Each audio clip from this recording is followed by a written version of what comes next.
चंदनपुर गांव में हमारे एक ही दुश्मन बा, जगावर चौधरी।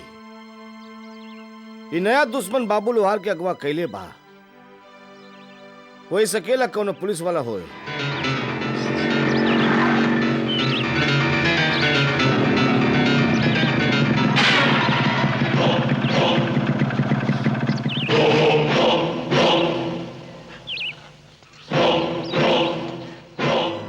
देवा नाम है हमरा। देवा पैसा लेवेला और मौत देवेला। यही खातिर लोग हमरा के मौत के सौदागर कहलन। तो हर जिंदगी के फाइल बंद करे के खातिर पैसा ले चुकल है हम। जिंदगी की कौनो आखिरी इच्छा होवे तब बताई दा। हम वादा करत हई तोहरा के मौत की गोदी में सुलाने से पहले तोहार आखिरी इच्छा जरूर पूरा करब। हम कोनो दिया नहीं जेकरा के तू हथेली से दबाई के बुझाई देबा। अर्जुन पुजारी आग का दरिया हमें जेकरे रास्ता में आवे वाला जल के राख हो जाला।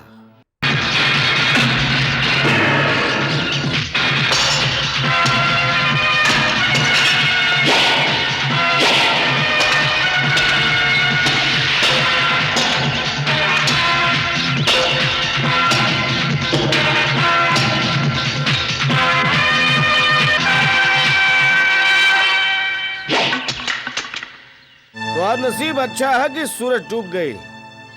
सूर्यास्त के बाद ब्राह्मण केहू पे हाथ नहीं उठावेलन। तू चाहता हमार जान ले सकेला। हम वादा करत हई तोरे पे वार नहीं करबे। भीख में मिलल जीत के ताज ना मर्द के सिर पर नीमन लागेला अर्जुन पुजारी। और देवा नपुंसक नहीं है। हम कल के सूरज निकले तक का इंतजार करब।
पाए लगी चाचा जी अतरह अर्जुन।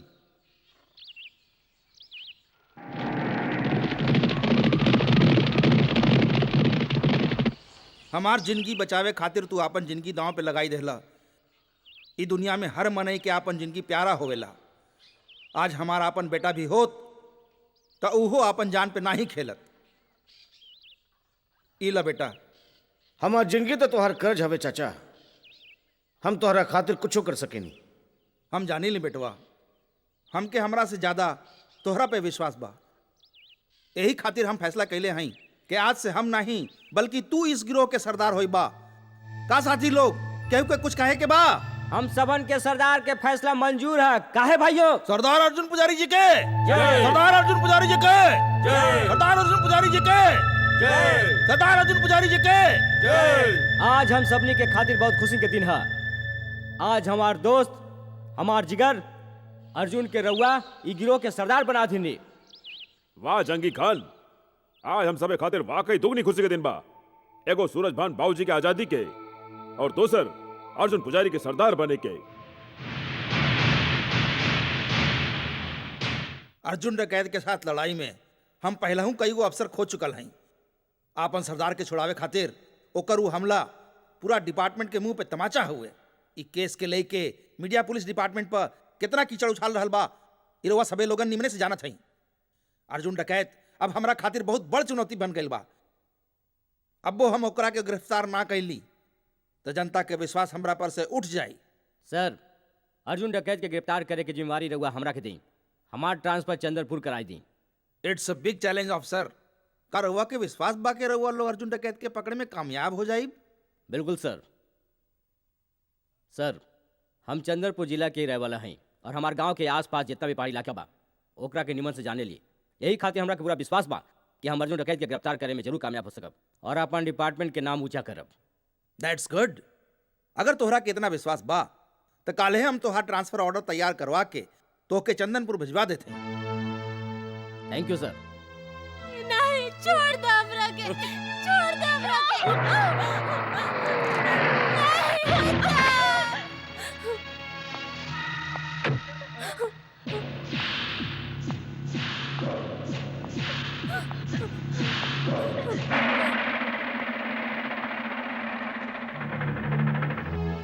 भैया जी तोहार मेहरारू का बलात्कार नहीं कैलन, समझला?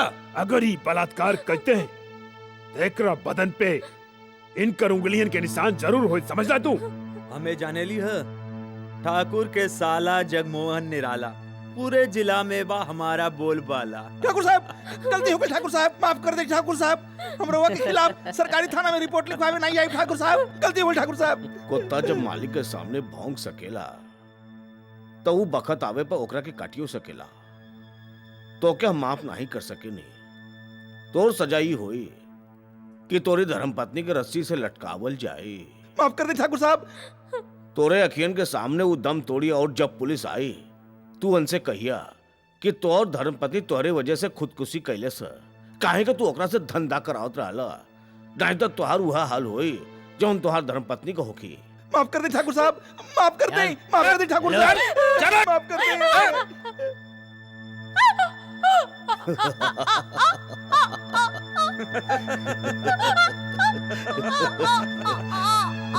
डिंग डांग डिंग डांग डिंग डांग डिंग डांग।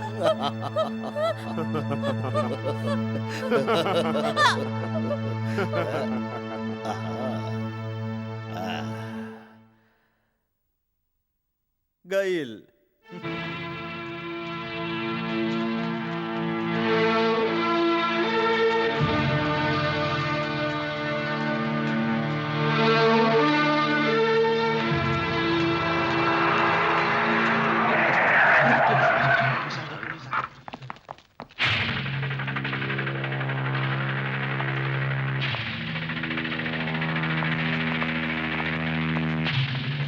का बात बा ठाकुर साहब, केकर लाश आई? बड़े अफसोस के बात बा इंस्पेक्टर, हमारे इतना अच्छा गांव लगातार केहू के नजर रख गई। मंगलो बयान दे। ये हमार मेहरारू का लाश है, हम ओकर जान ले ले आई। हम एगो हत्यारा है, हम एकर प्राण ले ले आई। हमरा के गिरफ्तार कर ले इंस्पेक्टर साहिबा, हमरा के गिरफ्तार कर ले। जान लेवे के कोनो कारण तो होई, बतावा तू अपन मेहरारू के काहे मारला? हम बताओ थे इंस्पेक्टर साहिबा, ये आपन मेहरारू से धंधा करावत रहल। हवलदार जी मैडम। एम्बुलेंस बुला के लाश के पोस्टमार्टम खातिर भेज दा ओके मैडम। और ई कमीना के थाना ले चला। चल सरकार, मंगलवा अगर पुलिस स्टेशन में सच्चाई बता देहलस कि ओकरे मेहरारू का बलात्कार बड़का ठाकुर कैले हवन त मुसीबत आ ही सकेला। अगर दुर्गा देवी के सच्चाई पता लाग्यो गईल तब वो हमनी के कुछ नहीं बिगाड़ पाई है। का है कि जीजा जीता ओकर फर्ज और ईमान के पहले ही खरीद के रख ले बाड़न। हमके रंग दे, हमके रंग दे। ए शनिचर, हमके रंग ईदा दे, रंग 18 दे, रुपए रंग दे। 50 पैसे। हाँ, जल्दी रंग करा दे, पैसा दा, हमके बोनी के रंग बखत दे, आवे। हमके आनाकानी अपने नहीं करा। प्रीत भी चला रंग यहाँ से। दे, अरे रंग चला दे, यहाँ से, चलत हमके बना। ओ नटखट बनारसी, अभी ले खाना काहे नहीं आए? लाओ तनी ना, तोहरे खातिर तो बनात रहनी हां। हमके रंग दे, हमके रंग दे, हमके रंग दे, रंग दे, रंग दे। 1 2 हमके 3 रंग दे। 4 आहा। हमके रंग दे, अरे अपना रंग अपने में पास ही दे। रखा, कल मुँह है। ला, आहा। ई रहल सब्जी और ई तंदूरी रोटी। आपन फूलमती के ढाबा के यही तो खासियत बा कि यहाँ ताजा और गरम खाना मिलेला। यही ला तो तारा ढाबा पे आई ले जा। ओए, छोटू जी। पानी दे। रंग दे, रंग दे, हमके रंग दे, हमके रंग दे। एक दो तीन चार पाँच। लड्डू बा। भावे वाला या चबाबे वाला? ई ता हिलावे वाला लगत बा। अरे चंपा ते अरे चंपा आवा आवा, बैठ बैठ बैठ बैठ। काले लेबू, नमकीन वाली के मीठी वाली? लस्सी लस्सी। नहीं, आज घर पे पूजा है ना, अच्छा। यही खातिर मोतीचूर के लड्डू लेवे आइल बानी। 2 किलो मोतीचूर के लड्डू अरे दिया। तू यहाँ काहे ले आइलू? हम तोरे घर पहुंचाई देती। ई पूरा के पूरा ढाबा तोहार था। यहाँ के एक चीज तोहार है, यहाँ के हमहू तोहार हैं। खैर अब तू आइले बाड़ू ता नटखट नटखट।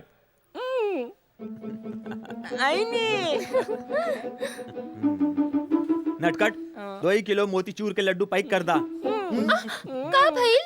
ई ताऊ बच्चन बा, जाने बापू के अकल नहीं मिलल। छोड़, तोहार बापू कहवा हमन। अरे बाबू बाबू तो ठीक बाड़न। आजकल वो हमरा खातिर लड़का खोज रहल बाड़न। हाँ? बगल में छोरा और शहर में ढिंडोरा। ते उनकरा के बताउल के नहीं कि तू हमरा से प्यार करेलू? हाँ?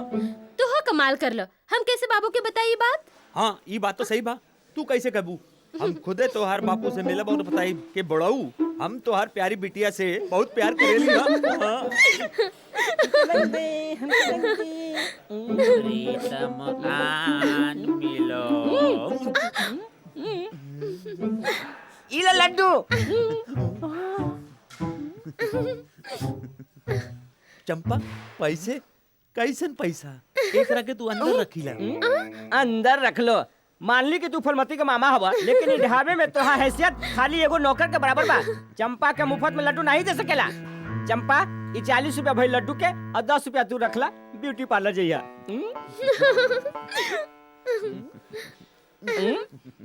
लड्डू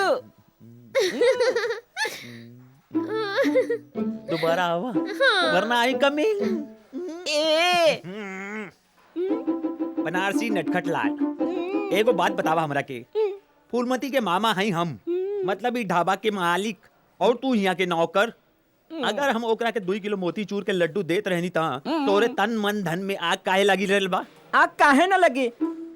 अरे जब तू कौन पराये लड़की के देखेला तो हमार दिल जले लगेला और हमार बदन पानी में जले। हमार काला बदन पानी में। अरे सुना वो फरमाइशी गीत, ई बकवास बंदी करा। और अगर दोबारा तो ऐसा हरकत कइल ता हम तो हार के बिना टिकट मालगाड़ी में बैठाई दे और सीधा धनबाद भेज दे कोयले के खान माँ।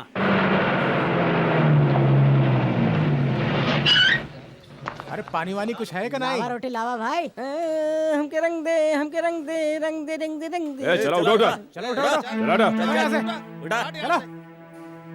अरे नटखट बनारसी, जी बाबूजी। 4 गिलास मीठा लस्सी ले आवा जल्दी। अभी लेनी बाबूजी। हमके रंग दे, हमके रंग दे, रंग दे, रंग दे, रंग दे, हमके रंग दे, रंग दे, रंग दे, रंग दे, हमके ए रंग जल्दी दे, लावा नमक के बोरी। हाँ ले आवा जल्दी। रंग दे। ई रहल मीठा लस्सी मलाई मार के हमार तरह। चला चला हटा।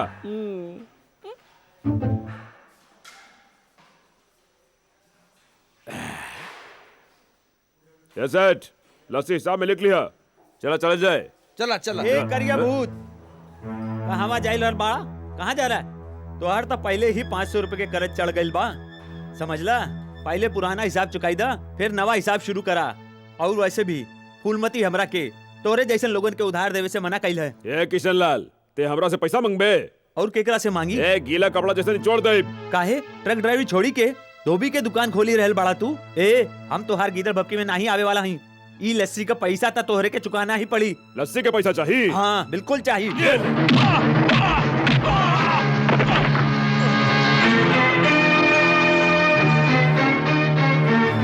ए, आज तक फूलमती के ढाबा पे दादागिरी करे वाला कोना माई का लाल पैदा नहीं भइल। तू पहला आदमी हाउ जॉन मामा जी के हाथ पकड़े के हिम्मत कैले बाड़ा। आज हमहू देख ली कि तू कितना बड़ा मर्द हाउ। लाखन सिंह के साथे तय मुकाबला करबे, तोहरा से का मुकाबला करब? ते तो प्यार करे वाला चीज हवे। चला हट। ए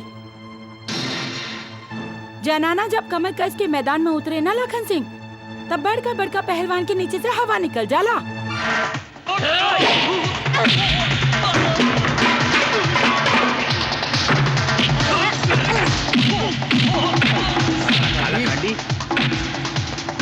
हमके निचोड़े वाला रहल, अब देखा कुकुर जैसन मार खा रहल बा। अरे अरे अरे अरे।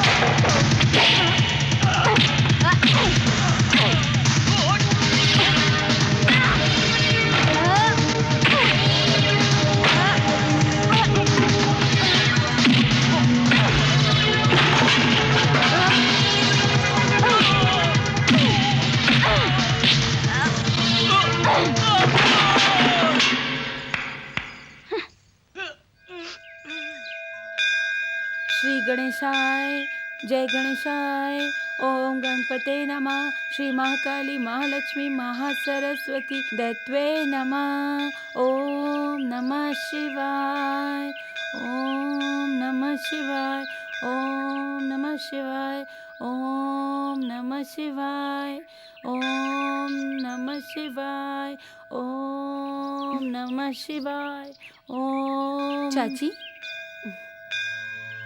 तनी खाना खा ले।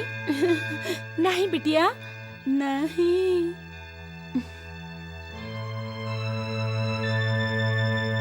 तनी खा ले। नहीं बिटिया हम खाना नहीं खाए।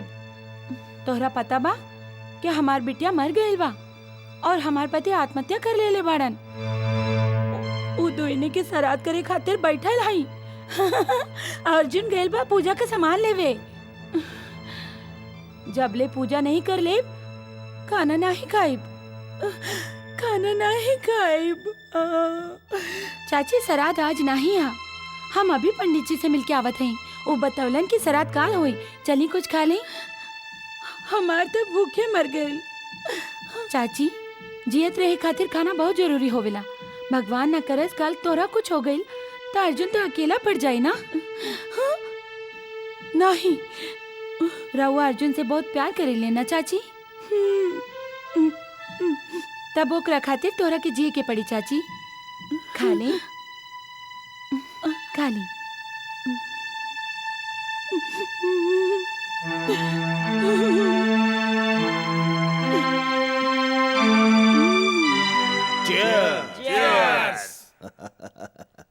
अच्छा विशाल एक बात तो बतावा, तुहार पोस्टिंग तो शहर में भइल रहल, तू यहाँ गांव में कैसे आ गेला? भैया रउआ सबे जन से दूर हमारे शहर में दिन नहीं लगत रहे, यही खातिर हम अपन पोस्टिंग यहाँ गांव में करा लेली बस। ए का कहत बड़ा विशाल है? पकड़ लेली वीरेंद्र भैया। साच बात ही बा कि आईजी साहब अर्जुन डकैत के पकड़े की जिम्मेवारी हमरा के सौंपले बाड़न। यही खातिर हमारा तबादला ई गांव में कर झेल गेल बा। ये तो अच्छी बात बा, बहुत अच्छी बात बा। लेकिन हमरे लिए इससे ज्यादा खुशी की बात यह है कि तू यहाँ गांव में आ गईला। इतना बेसाल तुहार जिद रहल कि तू है पुलिस की नौकरी करे के रहल, वरना आज तक हमरे खानदान में हमरे पूरे परिवार में क्यों ना तो सरकारी नौकरी कैले से ना कोनो प्राइवेट काम कैले से। का खबर ले आइला नटखट बनारसी? अर्जुन के बता दिया कि जगावा चौधरी के छोटका भाई विशाल इंस्पेक्टर बन के गाँव आयल बा। उनकरा से कहिया कि कुछ दिन तक शांत रहे। हमरा के लागत बा कि विशाल चौधरी अर्जुन के गिरफ्तार करे खातिर गाँव आयल बा। हाँ? विशाल चौधरी की तमन्ना ओकरे दिले में रह जाई। अर्जुन सरदार गिरफ्तार करब ओकरे बस में नहीं बा।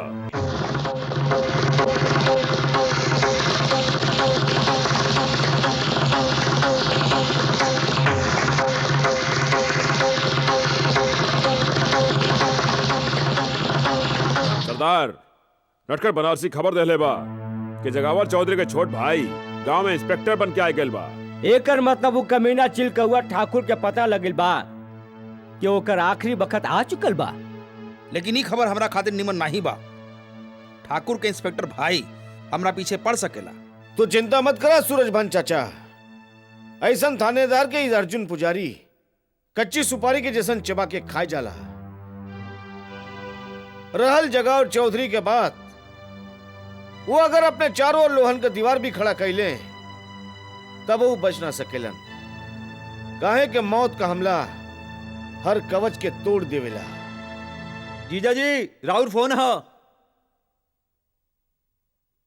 हेलो, ओ हेलो हेलो गिरधारी जी, नमस्ते नमस्ते। हाँ, कैसे नहीं आप? हम तो बिल्कुल ठीक है।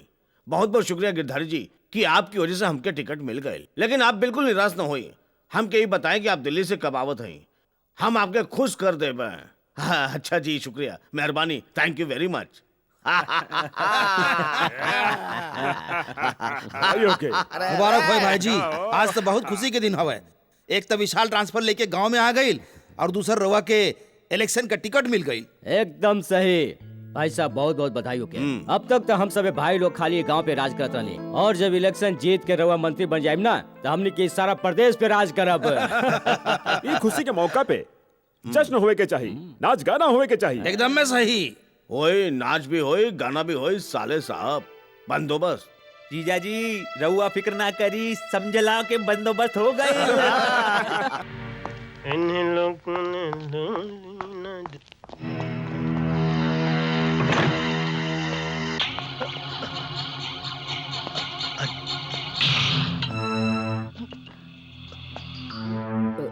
अर्जुन ना ना अर्जुन, गोली मत चलिया। बंदूक के गोली से तोर मौत बहुत आसान हो जाई ठाकुर, और हम तो के आसान मौत नहीं मारल चाहत हई।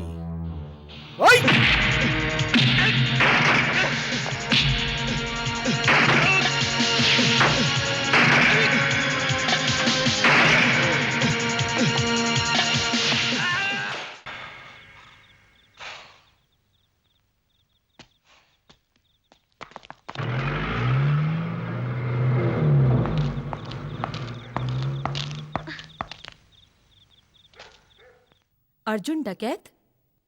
हाँ?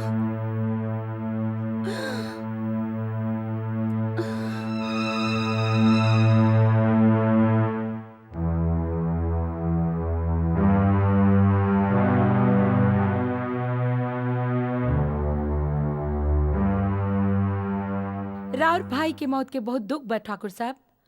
ई त इत्तेफाक के बात था कि जौन बखत इंस्पेक्टर विशाल की हत्या भइल ओ वक्त हम ड्यूटी पे नहीं रहनी, नहीं तो इवा इंस्पेक्टर विशाल की लाश नहीं बल्कि अर्जुन डकैत के लाश होइत। अर्जुन डकैत रउआ खातिर कैसेट भेजले हवन।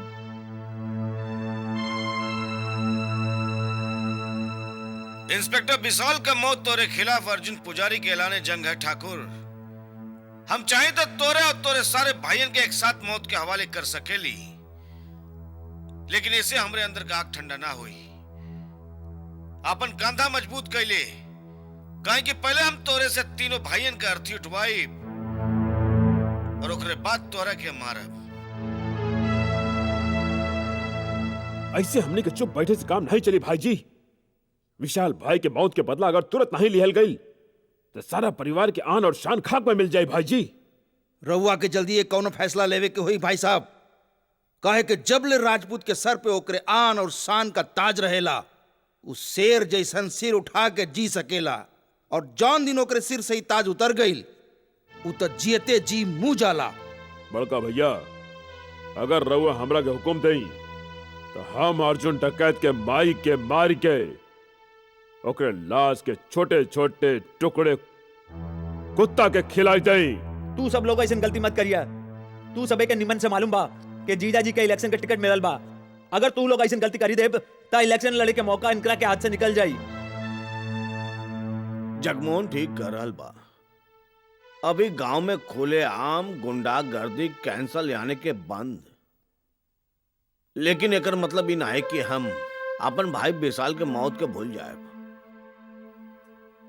हमार भाई के जौन मौत भइल है वो हमरे सीना के अंदर एक घाव बन के तब तक जियत रही जब तक हम अर्जुन का मौत का तमाशा ई आँखी के सामने ना ही देखा।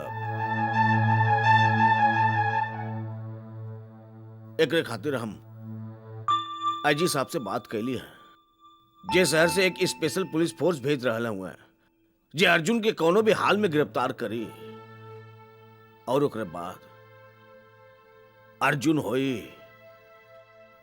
और ओकर गर्दन हमरे हाथ में। ओम नमः शिवाय, ओम नमः शिवाय, ओम नमः शिवाय, ओम नमः शिवाय, ओम नमः शिवाय, ओम नमः शिवाय, माई ओम नमः बेटवा के हा तू इमा काहे आइल बाड़ा? हम तोहे ले जाए आयल हैं, चला हमरे साथे। हम ई मंदिर छोड़ के कहूँ ना जाए बेटवा। हम बर्बाद हो गए नी, हम लुट गए नी, हमार बिटिया मर गई, हमार पति आत्महत्या कर लेलन, हम तो दोनों के श्राद्ध करत रहली। हमार बेटवा है ना, हमार बेटा अर्जुन पूजा के सामान लेवे गइल बा। हमार बिटिया के और हमार पति के आज हम श्राद्ध करब। हम यहाँ से कहूँ न जाए, हम यहाँ से कहूँ न जाए, हम यहाँ से क्यों न जाए? नहीं जाए, नहीं जाए, नहीं जाए। तू सुत जा माई, हम तो हर बेटा अर्जुन के ढूंढ के लावत हई।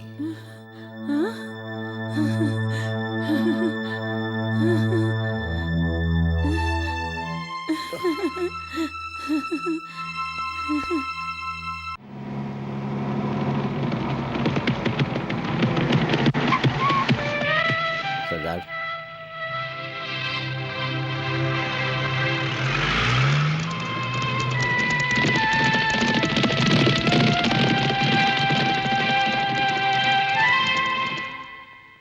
फूलमती, अरे दीदिया तू ना कोनो चिट्ठी ना कोनो खबर, अचानक कैसे आयल गइल? सब निमनता बा ना? भगवान के आशीर्वाद बा, सब नीमन बा। जीजाजी कैसन बाड़न? नीमन बाड़न, तोहरा के हमेशा याद करेलन। काशीपुर यहाँ से ज्यादा दूर थोड़े बा, तू चाह तो महीना 2 महीना में हमरा से मिले आ सकेलू, लेकिन लागत बा तोहरा अपन दीदी के याद नहीं आवेला। ऐसन बात नहीं के दीदिया, याद तो बहुत आवेला, पर ढाबा के कामकाज से फुर्सत नहीं मिलेला। खैर ई बार जरूर आई होली के मौके पर काशीपुर। हमहू ये सोच के आयल हई कि हम तोहरा के अपन साथे ले जाइब। बात असल में ई बा कि हम तोहरा खातिर एगो बड़ा नीमन लड़का देखल हई और वो दिल्ली में नौकरी करेला। वो तोहरा के फोटो में देख के पसंद कइल बा। हम चाहत हई कि तू हमरे साथ काशीपुर चला और वो लड़का के देख ल, ताकि हम रिश्ता पक्का कर देई। मगर दीदिया हम अभी ब्याह नहीं करना चाहता हई। कौनो कारण? अगर अपन माई बाप होई तो अभी ले कुंवारी नहीं बैठल होई, कब के तोहार ब्याह हो गइल रहत। पर अब हम तोहार बड़ बहन होइत के नाते ई फर्ज हमके ही पूरा करे के होई। तोहार ब्याह हमरे के ही करावे के पड़ी। तू हमरा पे पूरा भरोसा राखा, लड़का बहुत नीमन और शरीफ बा। हमरा के उम्मीद बा कि वो तोहरा के जरूर पसंद आई। पसंद ना पसंद की बात नहीं के दीदिया, तब का बात बा? हम अपन जिंदगी केहू के नाम लिख चुकल हई। कौन हवे ऊ? हवे भी और नहीं हो। देखो फूलमती, हमरा के साफ साफ बतावा, ये पहली मत बुझावा। आखिर कौन है तोहार सपना के राजकुमार? ओकरे साथ बितावल हर पल हमरा के आजू याद बा। ऐसा लागेला कि जैसे काले की बात हा। या देवी सर्वभूतेषु दयार्पेण संस्थिता नमस्तस्यै नमस्तस्यै नमस्तस्यै नमो नमः। या देवी सर्वभूतेषु मातृरूपेण संस्थिता नमस्तस्यै नमस्तस्यै नमस्तस्यै नमो नमः। या देवी ई संसार में रउआ से कोनो बात छिपल नहीं खे देवी माँ। तू तो सबके दिल के हाल जाने लू। तब तक तू इहो जानत होइबो कि हम अर्जुन से कितना प्यार करेनी। पर वो तो इतना भोला हवन कि प्यार के मतलब नहीं समझेलन। देवी माई, हम शहर के पढ़े लिखे लड़की तो ही नहीं जाऊन अर्जुन के आंखें में आंखें डाल के उनकरा से कहीं कि हम तोरा से प्यार करेनी। हम अपना प्यार के नैया तोहरा वाले करत हई देवी माँ। एकरा के डुबोवल या पार लगावल सब तोहरा हाथ में बा। पर कुछ ऐसा करी देवी माई कि अर्जुन के अपने आप हमरे प्यार की खबर लग जाए और वो भी हमरे से प्यार करे लगे। हाँ फूलमती, अच्छा देवी माए चलत हई।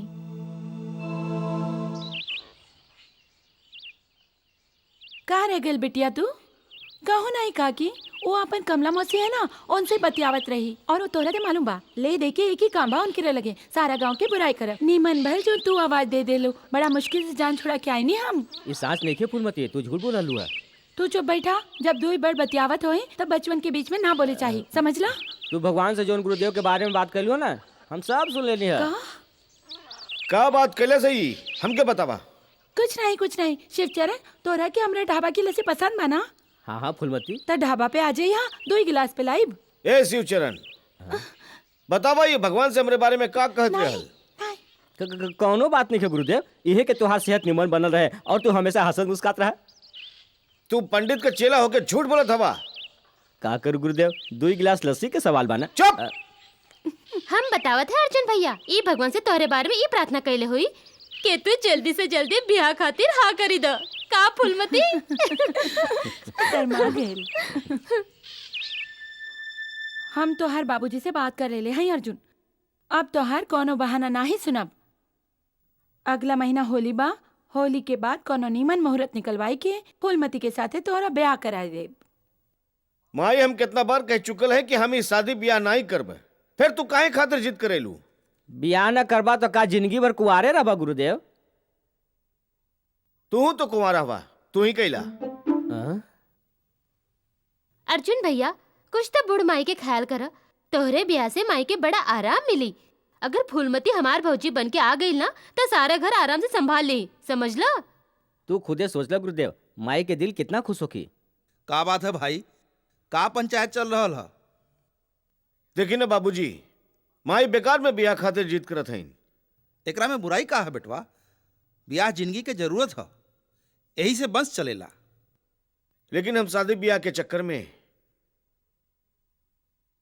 भगवान के भक्ति से दूर नहीं होवल चाहते हैं। हम अपन सारा जिंदगी भगवान के भक्तियों में बितावल चाहते हैं। बेटवा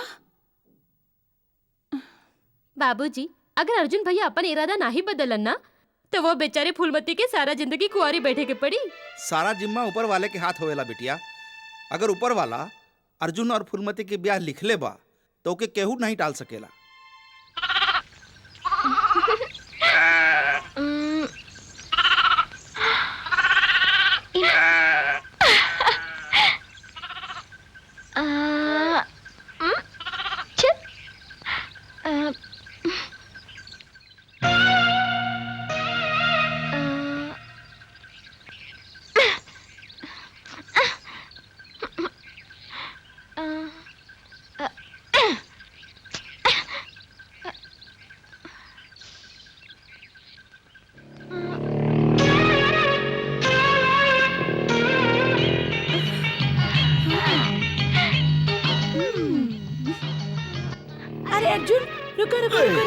अरे अर्जुन, नीमन भाई तू आ गेला। हम कबले इमली तोड़े की कोशिश करत आने, हमार हाथे नहीं पहुंचल। तू उतरा ना। काहे?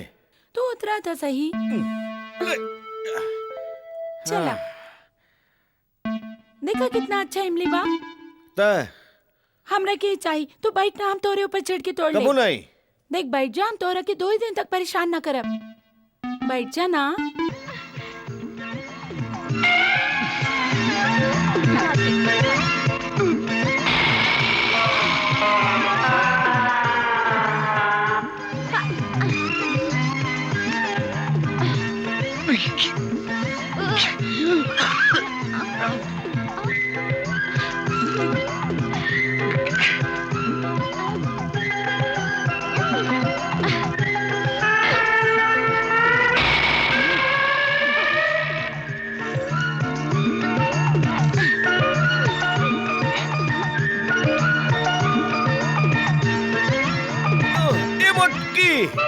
पूरा पेड़ का इमली आज तोड़ ले भी कारे। इमली तो हम खा लेंगे, पर हम बहुत थक गए नहीं, तो हमरा ऐसे ही घर ले चल। अरे तू हमके टांगा खींचे वाला घोड़ा समझ ले का? ई छी छी छी छी छी, कैसन बात करत है? हम तो तोरा की जिंदगी की गाड़ी खींचे वाला पति समझे नहीं। ए उतर। ए दिन में सपना मत देखल कर। हाँ, काली घोड़ी लाल लगा, मोटकी भैंस।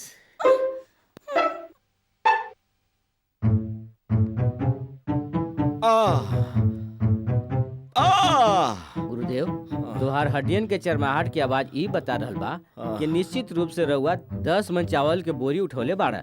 नहीं, निश्चित रूप से 20 मन चावल की बोरी उठौली है। आ, आ, आ, आ,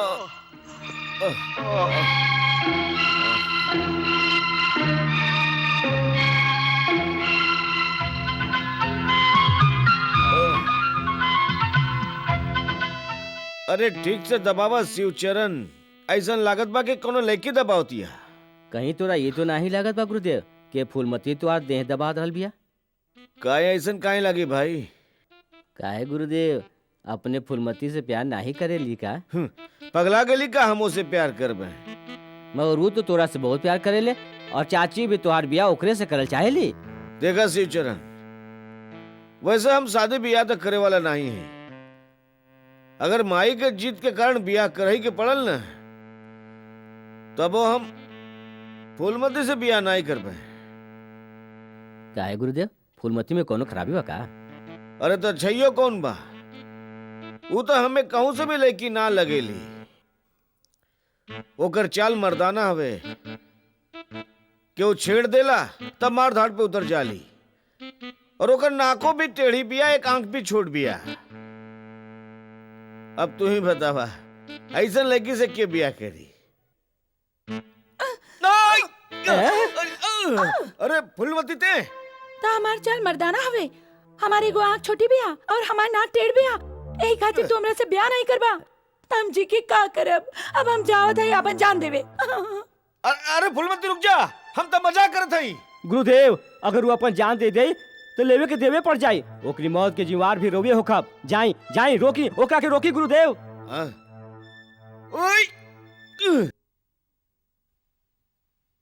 लेकिन फूलमती, अर्जुन पुजारी अब डाकू बन चुकल बा। ओकर प्यार अपन दिल में बसाई के रखब बेवकूफी हुई। हमार विचार से तोहरा ओके भूल जाए के चाही। जो दिल में केहू के प्यार बसल होत ना दीदी, ओकरा के भूल जाए बहुत मुश्किल होवेला। हम अर्जुन पुजारी से प्यार करेनी, उनके अपन मन मंदिर के देवता बना चुकल हैं। अब तक केहू और खातिर हमारी जिंदगी में जगह नहीं दीदिया।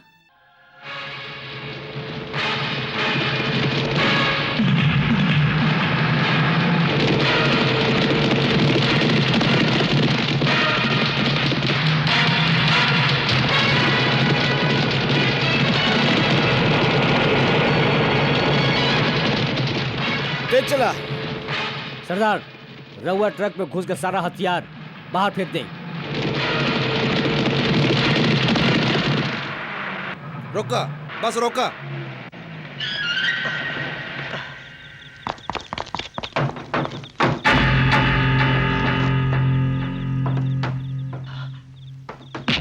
बैठ जा।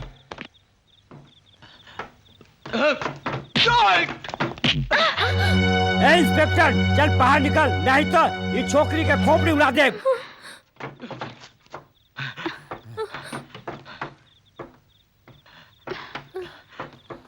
चल चल गाड़ी चला।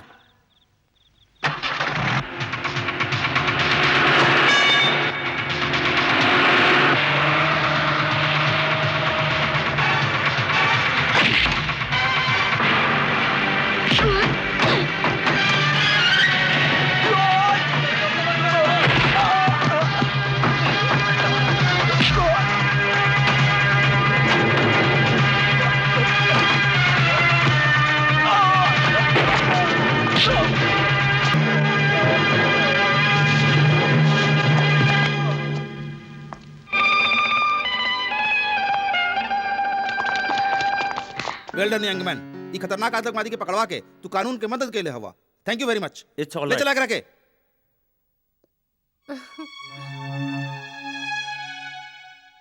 हेलो मम्मी, हेलो पापा।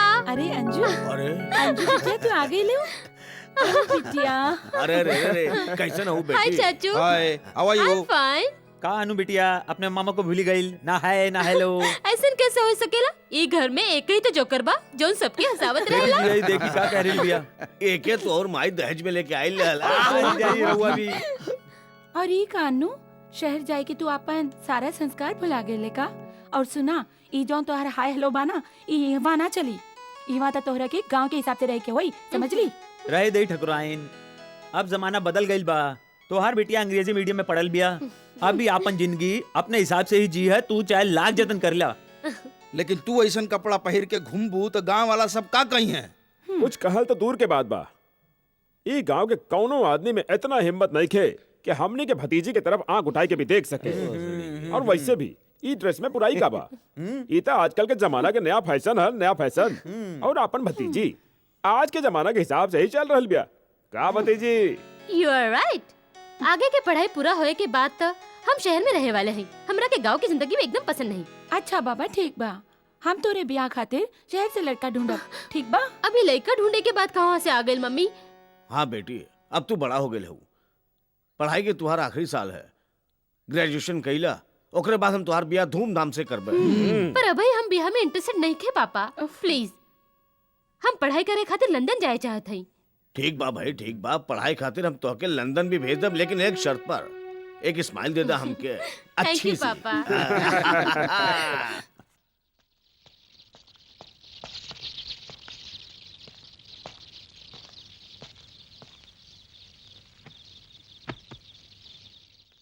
गोड़ लगाता नहीं बाबूजी।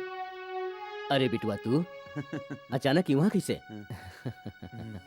हम तो खुदे तोरा से मिले दिल्ली आवे वाला रहनी। बाबूजी तोहार बहुत याद आवत रहल, यही खातिर आ गई। अच्छा ठीक कैला। ई बतावा तोहार चाचा और उनका परिवार कुशल मंगल से तो बाना? हाँ बाबूजी, चाचा जी के घर में सब ठीक बा और रउआ के बहुत याद करत आनी। चाचा जी रउआ के नमस्ते कहले हव और ये कहले हव कि दिवाली के मौके पर तू दिल्ली आई जाब। हाँ बिटुआ, हमहू यही सोचत रहनी कि गांव हमेशा खातिर छोड़ी के दिल्ली में जाके बस जाए। बोला तोहार का नाम बा? लेकिन बाबूजी रउआ तो हमेशा ये कहते रहनी कि रउआ के गांव की जिंदगी पसंद बा, फिर आज यूं अचानक दिल्ली जाके बस की बात काहे सोच रहे हैं? का बताई राजू बेटा, अभी गांव रहे के लायक नहीं रहल। ठाकुर और अर्जुन पुजारी की दुश्मनी के कारण ये गांव पूरा के पूरा रणभूमि बन चुकल है। खैर छोड़ा इस सब बातन के, चला भीतर चला। आवा।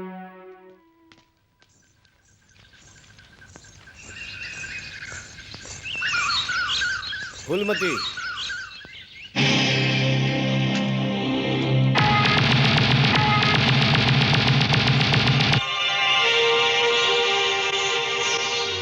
तुहार प्यार हमके अपन रास्ता बदले के मजबूर कर दिले बा फूलमती। ये खून खराबा के जिंदगी छोड़ के अब हमेशा खाते तोरे लगे आ गए। का तू सच बोलता हो अर्जुन? हाँ फूलमती, अब हम तोके छोड़ के कहूं ना जाबे।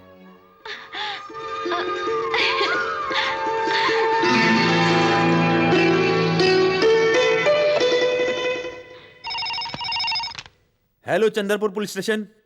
हाँ हम हरिपुर थाना से इंस्पेक्टर बलदेव सिंह बोल रहल बानी। का हम इंस्पेक्टर खान से बात कर सके नहीं? हाँ हम इंस्पेक्टर खान बोल रहे हैं। सर हम बलदेव सिंह बोल रहल बानी। हमार मुखबिर खबर देहले बा कि गांव के चौधरी के लूटे खातिर अर्जुन डकैत आवे वाला बा, लेकिन हमार थाना में सिपाही बहुत कम हवन। अगर रउआ सिपाही और गोला बारूद भेज दें तो हम जाल बिछाई के अर्जुन डकैत के गिरफ्तार कर सके नहीं। अगर ऐसी बात है तो पुलिस फोर्स हम अभी भेजे था।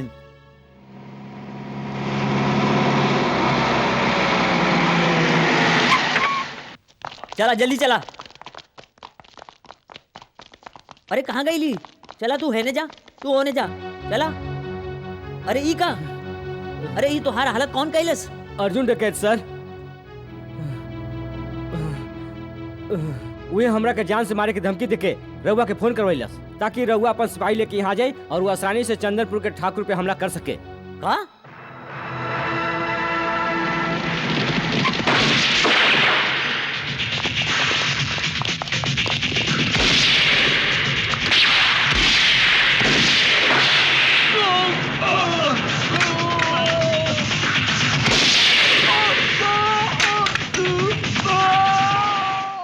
जहांगीर खान,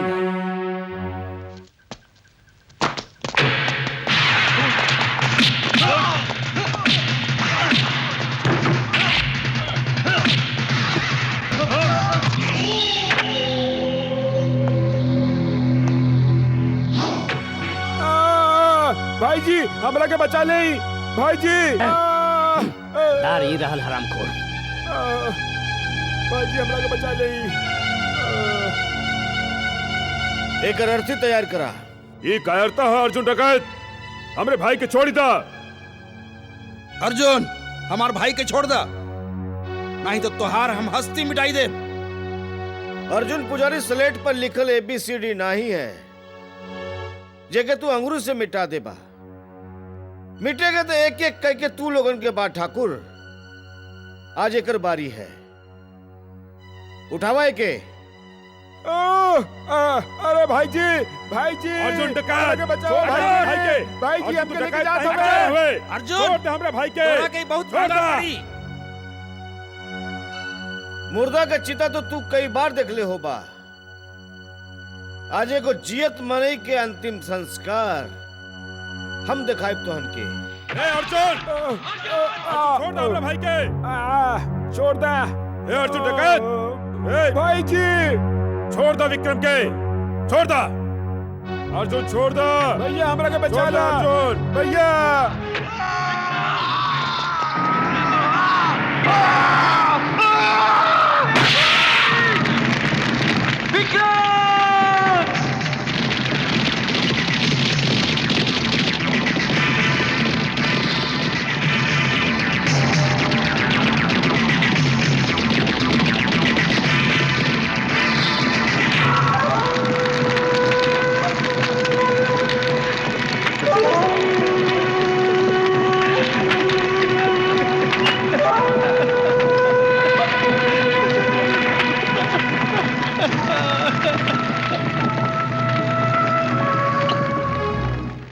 कब तलक हम कारण जैसे चुपचाप बैठल रही बड़ा भाई जी। अर्जुन डकैत हमने के घर में घुस के हमने के छोट भाई के जियते जला के चल गई, और हमने के यहाँ विक्रम के मौत के मातम बना रहे नहीं। हम तो कहते हैं बड़का भाई जी, अर्जुन के माई के मार के ओकर लाश के छोट छोट टुकड़ा करके चील कौवन के पेट भरे खातिर गांव के नदी किनारे फिकवा देवे के चाहिए। शेर कबहू मरल शिकार नहीं खाला। अर्जुन के माई तो पागल बिया, तो वैसे मरल बिया। कौनो ऐसा आदमी के मारा जेकरे मरले से अर्जुन के तकलीफ होवे। तो भाई जी एक काम कल जाए, हम फूलमती के मार देते हैं। फूलमती के मारे के बाद अर्जुन हमनी पे जरूरे हमला करी, और उ बखत हम पूरा तैयारी के साथ होकर शिकार खातिर बैठल रहा, और अर्जुन हमनी का ई चाल के जाल में फंस जाई, और फिर हम ओकरा के ऐसन मौत मारब के मौतो ओकर ई मौत देख के कांप उठी। कौनो भी कदम उठावे से पहले तू सबे ठंडा दिमाग से सोच ला। अगर फूलमती के मार दे ता सारा गांव वाला हमनी के खिलाफ हो जाइए, और जीजा जी के मंत्री बने के सपना कभी पूरा ना हुई। जगमोहन ठीक कह रहल बा। अर्जुन डकैत के मारे खातिर हम लोगन के दूसरा रास्ता ढूंढे के होई।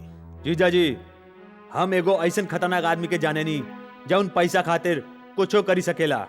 हमके ऐसा खूंखार शिकारी की जरूरत है। पता लगाओ वो कहाँ है। एक कल्लू पत्ता लगावा। ले, अरे डाला।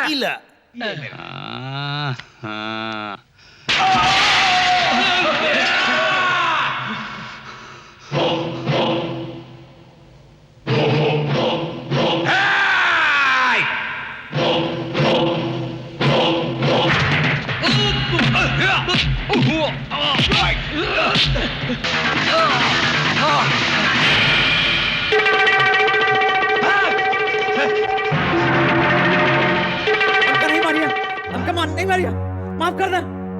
एक बार मौत के शिकंजा से तो आदमी बच सकेला, मगर देवा जब केहू के सुपारी लेवेला ता ओकरा लागे जिंदगी के सारा रास्ता। ए, मत मारा, मत मारा, प्लीज मत मारा।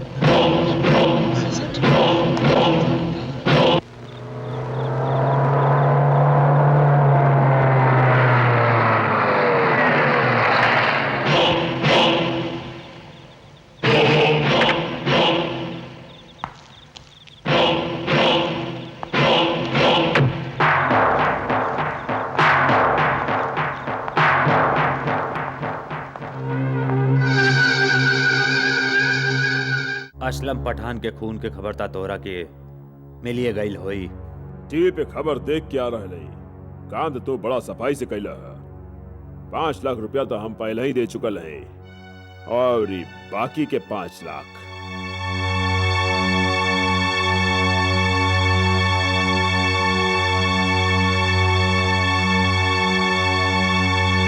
जीजाजी राउर खाते शुभ समाचार बा। हम पता कई ले ली हई कि देवाई भगत कहाँ हा। अगर तू हमार सार नहीं होता तो हम तोरा के गोली मार देती। उहे ता जीजाजी हम राउर साला है ना, तारा वो हमरा के बकरी जैसे कैसे हलाल कर सकेली। बकवास बंद करा। तू जौन भी काम करेला आधा करेला।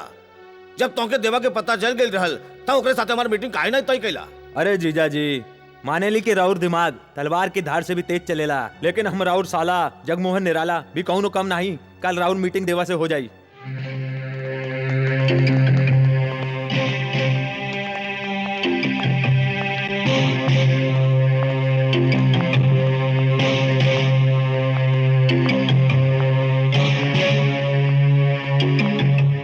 जीजाजी देवा भाई। नमस्कार देवा भाई। नमस्कार देवा भाई।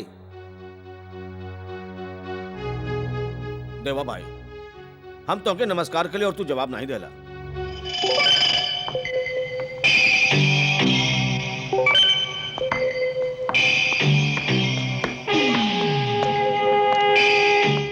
देवा खाली ऊपर वाले के सलाम करेला, काम बोला वो है ता काम ता ई है देवा भाई जो टेलीफोन पे बात भइल रहल अर्जुन के ऊपर बचावे के बाद।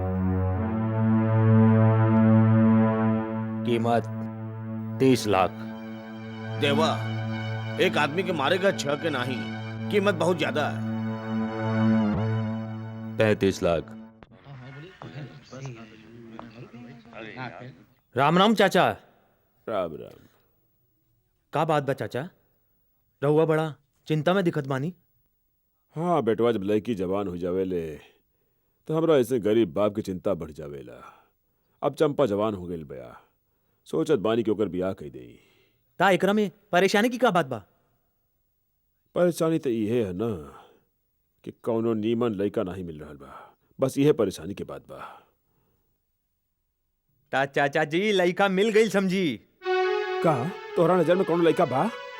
चाचा हम तो हर बिटिया चंपा से ब्याह कई चाहते हैं। काहे मजाक कर रहे हो बेटवा, तू सब बड़े लोग हवा और हमनी के खेत में काम करे वाला एगो मामूली किसान। चाचा हमने एक दूसरे से बहुत प्यार करेनी और जल्द ही ब्याह के बंधन में बनना चाहते हैं। मगर बेटवा तोहरा के दहेज देवे खातिर हम लगे कुछो नहीं खे। चाचा हमारा नजर में दहेज लेहल और देहल दोनों पाप हैं।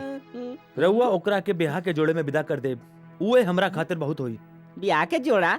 चाचा अर्थी के सामान भी पैक करा दिया। का बकवास करत बाड़े? जब दुई बड़ लोग बातियावत हो ता खुजली वाले कुकुर लोग नहीं बोलत करते। यहाँ हम अपन शादी की बात कर रहे हैं और तू बर्बादी की बात कर रहे बाड़े। जा यहाँ से अपन काम कर। चाचा किशन लाल मंगली बा और अगर तू अपन बिटिया के ब्याह एक संगे कैला तो दूसर के दिन चंपा के उठ जाए अर्थी। ये का कह रहे बाड़ा तू? चाचा जी रहुआ ई खुजली वाले कुकुर की बात में नहीं आई। ई फिर से गुजावत बाड़ा, हम मंगला नहीं हई। रहुआ जाए के ब्याह की तैयारी करी। चाचा जी अगर रहुआ के हमरा पे भरोसा नहीं खे तो कोनो पंडित से पूछ ली और एक कुंडली दिखा ली। ये मंगला है मुआ पगला है। किशन लाल इतना बड़ धोखा हमरा के तोरा से ये उम्मीद नहीं रहल। चाचा जी कालिया तो हर जात का पैदा मारू। नटखट बनारसी तू हमारा घर बसे से पहले उजाड़ देला, हम तो वहाँ के जान से मार डालो। तो मार देना। अरे तेरे प्यार में हम मर के भी अमर हो जाए, पर हमरे जीते जी कोनो और से तोहार ब्याह ना होवे दे। काहे के हम बने तुम बने दूजे के लिए। किशन लाल जी राम राम। अरे बड़ा जल्दी में लागत बाड़ा। अरे कम आ जात हवा तू? हम नरक के सैर करे जात हई, रहुआ हमरा संगे चलब पसंद करब? पंडित के साथ ऐसा बात ना कहिए किशन लाल। ये बतावा समस्या कहा तो हो सकेला हमरे द्वारा तोहर कल्याण हो जाए। पंडित जी रहुआ खुदे एगो कल्याण केंद्र हई, तू हमार का कल्याण करबा? हमरा बहुत गंभीर समस्या बा, तू सुनबे पसंद करबा? हाँ। ता सुनी। नटखट बनारसी ने हमार होने वाला ससुर के बता देलस कि हम एक मंगली लड़का हई और अब वो अपन बेटी के ब्याह हमरा साथे नहीं कल चाहत हवे। वो समझलन कि स्वागत वाले दिन उनकर बिटिया सीधा ऊपर चली जाई। हाँ अरे नटखट बनारसी कमन होए वाला भविष्यवाणी करे वाला। अरे वो कौन अंतर्यामी है का? और इहवा तो खाली शनि पंडित ही भविष्यवाणी कर सकेला। एगो काम करा, तनिया अपन सोच हाथ दिखावा। सीधा वाला? हाँ। अरे तो उल्टा हवे। पंडित जी, हमार हाथ की रेखा का कहत बा?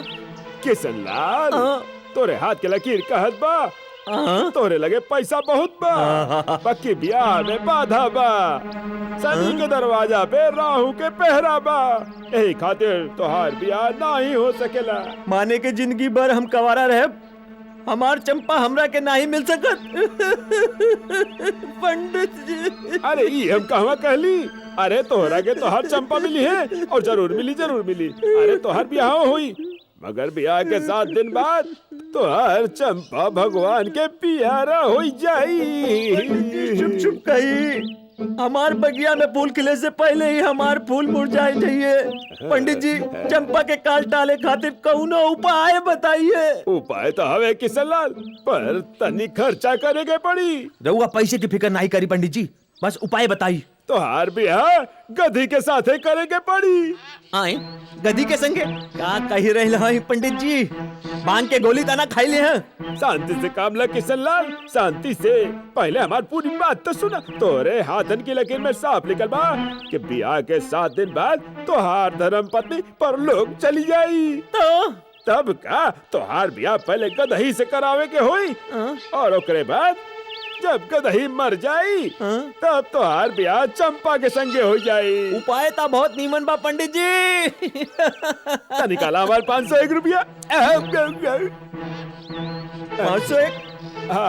कुछ कम इला पंडित जी। ई का कंजूस मक्खी चूस। ई ज्ञानी पंडित के तू 1 रुपया दे के बेवकूफ बनावत बड़ा। इले 500। किशन लाल, तो एगो काम करा, पूजा की सामग्री के इंतजाम करा, तबले हम शिव मंदिर के पाछे गदही के इंतजाम करके पहुंचत हई। ओहो पंडित जी, कितना नीमन गदा हई रहुआ। राधे श्याम सीताराम, राधे श्याम सीताराम। आई जा, गदही लजा नहीं। देखा तो तोहार दुल्हन कितना लजाई रहल बिया। अरे किशन लाल। पंडित जी, पंडित जी, अरे पंडित जी, रहुआ आवे में इतना देर कैसे कर देनी? हम कब ले हाथ में थरिया लेके खड़ा हई। पंडित जी, हम रहुआ से एगो की बात कहले रही, तू ई दूध काहे ले आइला? तोहरा के हम बताई कि हम लेट काहे आईनी, काहे की कन्या के खोजे में देर हो गई। और रहा इनकर बात, ई कन्या के बाप हमें माने के तोहर होए वाला ससुर। प्रणाम करा। गोड़ लागत बानी बाबूजी। लागत बा बिटिया के विदाई के गम में तू आधा सफेद और आधा करिया हो गई बड़ा। जल्दी करा, बरमाला उठावा और लड़की के गले में डाली दा। हमारी प्यारी दुल्हनिया, ई माला ले ले। अब किशन लाल, तू सरमाला उठा के कन्या के माथा पे छुआई के अपना गले में डाली दा। आशीर्वाद दे ससुर जी, आशीर्वाद दे। और तो बधाई होवे, आज से तू दोनों पति पत्नी हो गई ला। अरे पंडित जी, ई ब्याह भी कौनो ब्याह हवे? ना फेरा ना पूजा, फिर तू हमरा से पूजा के थाली काहे मंगवाइला? काहे के पूजा के थाली मंदिर में ले जाए के आराम से बैठ के अपन जिंदगी और गदही के मौत के भगवान से प्रार्थना कर। फिर तारा हुआ यहाँ से प्रस्थान करिए। अच्छा जी। किशन लाल, अरे बेवफा, हमी से मोहब्बत, हमी से लड़ाई, अरे मार डाला दुहाई दुहाई। अरे किशन लाल, कल मुहा हमरा से बेवफाई कैला और तू ब्याह कर लेला। भगवान करे तोर ब्याह कबहू सफल न होके तू सुहाग रात मनावे के पहले रंडवा हो जा माटी मिले। ई ता हम चाहत हई नटखट। दे जी भर के बदुआ दा हमरा के। होई सकेला के तोहरे श्राप में हमरा खुशी छिपल होके। हमार दिल कहत बा कि तू कबहू सुखी नहीं रह सकबा। मगर जी बताओ तोहार दुल्हन कहां बिया? नटखट बनारसी, तोहार अकल के साथ तोहार आँखियों कमजोर हो गई बा। तनी इन्हें देखा, ये है श्रीमती किशन लाल। गदही? तू गधी के संगे ब्याह कैला? मुबारक होके, तू यही के लायक रहा। ये मुबारकबाद 60 दिन के बाद देला, जब ये गधी की अर्थी यहाँ से उठी और हमार चंपा की डोली हमरे घरे आई। टन टन टन। हमके रंग दे, रंग दे, रंग दे।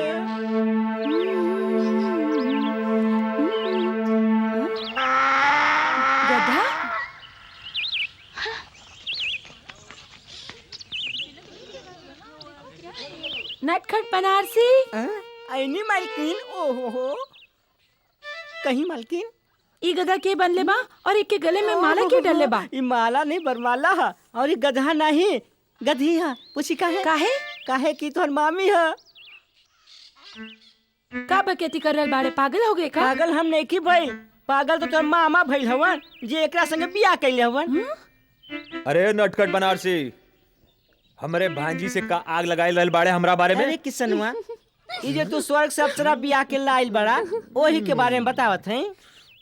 सुना हमरे खानदानी बावर्ची, तू जाई के अपन काम करा, हम अपनी भगिनी के सब कुछ बताई दे। अंडरस्टैंड? रंग बिरंगा अंडा। मामा जी, सब का तमाशा है? फूलमती तमाशा नहीं है, ई त घोर अन्याय है। ते जानते हवे हम बचपन से मंगला ही और जेब से कंगला हुई। हम चंपा से बहुत प्यार करेनी, लेकिन पंडित जी के कहे अनुसार हम ही गदी से ब्याह कर लेनी और 7 दिन बाद जब ही मर जाई हम चंपा से ब्याह कर ले। अगर ये बात है मामा जी तो बहुत खुशी की बात है। देखा, 8 पर रोज तू अपन डोली सजा के रखिया, क्योंकि दिलवाले दुल्हनिया ले जाइए। पर 7 दिन में हमारी सौत ई गधी ना मरल तो? हाँ मामा जी, अगर 7 दिन के अंदर गधी ना मर लेता। ओम नमः शिवाय, जय गणेशाय, ओम नमः शिवाय, जय गणेशाय। अरे होवे के कहा ये गदही जिंदगी भर किशन लाल के पत्नी बन के रही। अरे पंडित, अगर ये गदी नहीं मरल ता तू गधे की मौत जरूर मरबा, समझला? राम नाम जपना, भराया माल अपना। हाँ?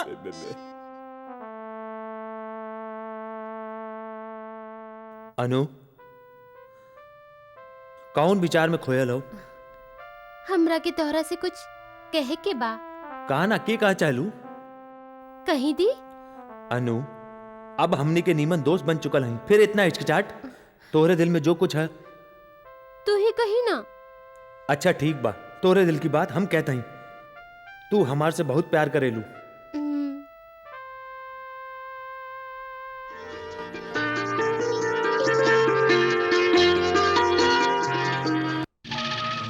तोहार बेटवा जेकर औकात जमीन पर रहेंगे तो कीड़ा से भी कम बा। आसमान के छुए के सपना देखा था। देखा भाई, तू एक नीक मनई हवा, एक खातिर तो के वार्निंग देत हई कि 24 घंटा के भीतर भीतर ये गांव के छोड़ के चल जा। हम नहीं चाहते कि ये बूढ़ शरीर जेकरे अंदर बीमार हड्डी बा अपन जवान बेटा के अर्थी उठावे, समझला? अपनी चिंता नहीं करी ठाकुर साहब, हम आज ही अपन बेटवा राजीव के लेके ये गांव हमेशा हमेशा खातिर छोड़ देव।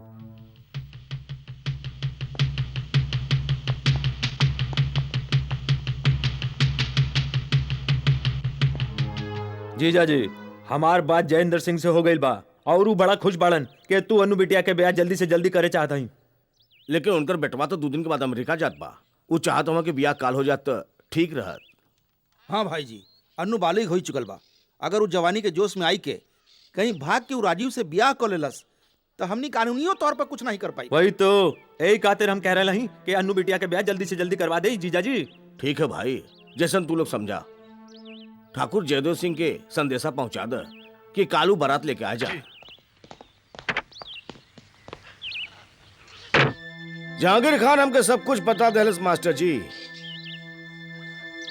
अगर तुहार बेटवा जगावर चौधरी के पिटिया से प्यार करेला तो ओकर बियाह वही से हुई।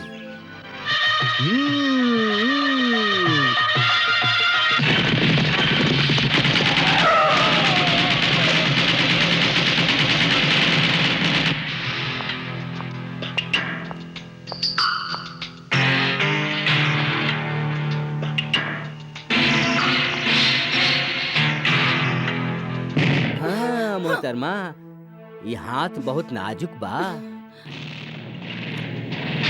घबरा मत ठाकुर, आज हम तोरे कोनो भाई के शमशान भेजे कि नहीं, बल्कि तोरे बिटिया के जिंदगी आबाद करे आए हैं। राजीव, जा मंडप में बैठा। ए, तू ऐसा नहीं कर सकला अर्जुन पुजारी। जा बिटुआ। इस समय हम खून खराबा करे नहीं आए नहीं ठाकुर, नहीं तो तू अच्छी तरह से जानेला कि हम का कर सके नहीं।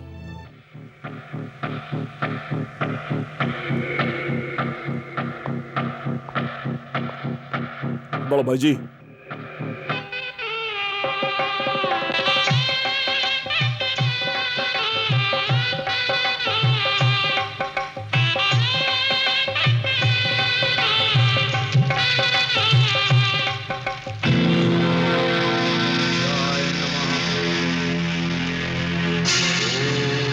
शनिश्चाय नमः। ओम नवग्रहाय नमः। ओम प्रजापति नमः।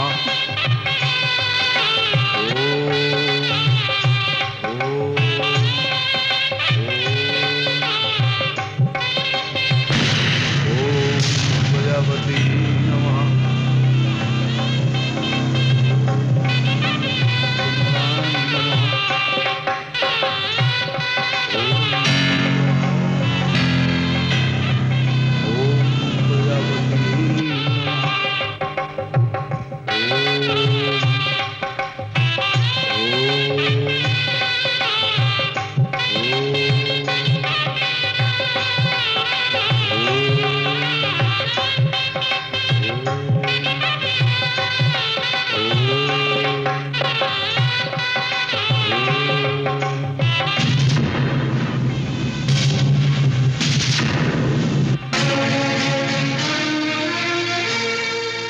जियत रहा बचवन, खुश रहा।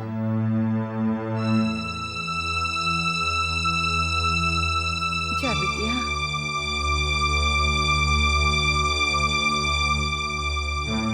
नाही राजीव, हट। हमरा के इनकर आशीर्वाद नहीं चाहिए। ऐसा जालिम बाप के बेटी कहलवावे से तनीमन बा कि हम अपना आप के लावारिस समझी। आज हम इन सब लोगन के सामने मिस्टर जगावत चौधरी से आपन नाता तोड़त है और अपन जिंदगी से इनकर बेदखल करत है। अनु, अनु।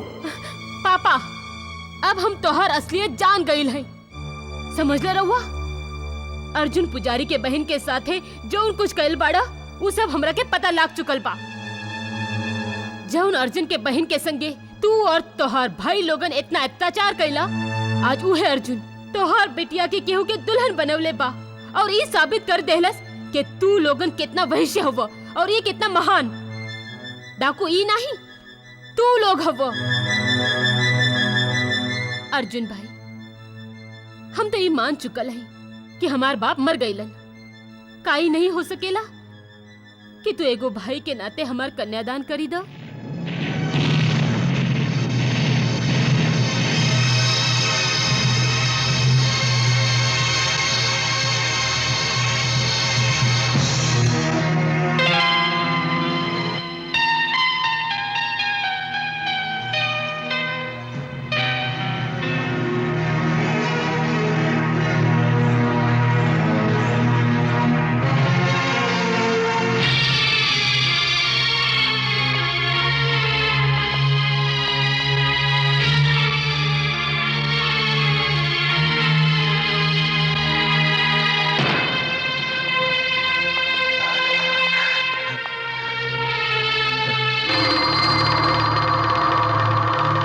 हम तो ऐसा ही कहे आयल हैं देवा कि आप तू अर्जुन के जान से नहीं मरबा।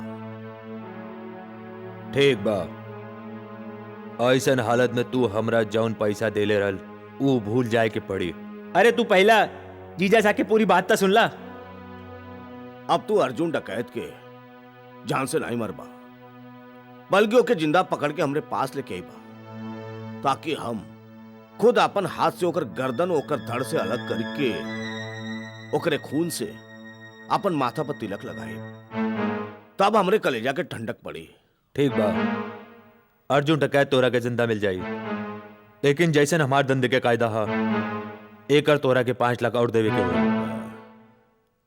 एक बात तो बतावा, तू एक खूनी हवा की बनिया बात बात पे पैसा बढ़ा देला।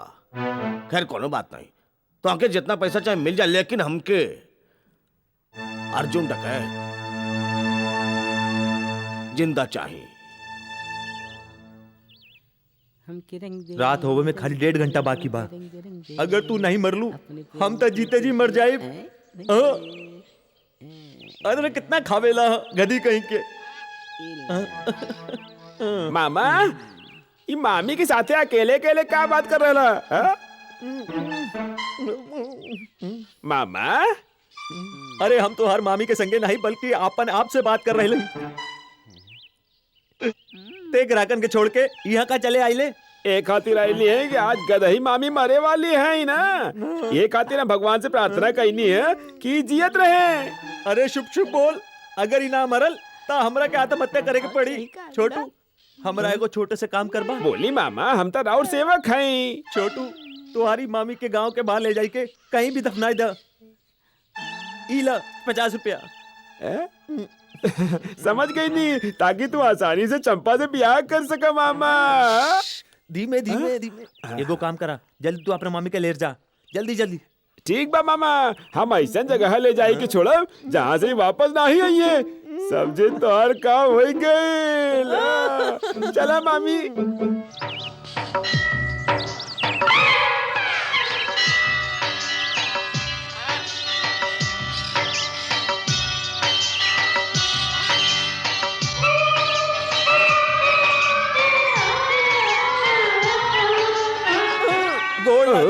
का कर बड़ा खुश रहा भगवान के लाख लाख शुक्र बा कि गदही स्वर्ग से धार गई और तोरे ब्याह के बीच में जवन दीवार रहे वो गिर गई।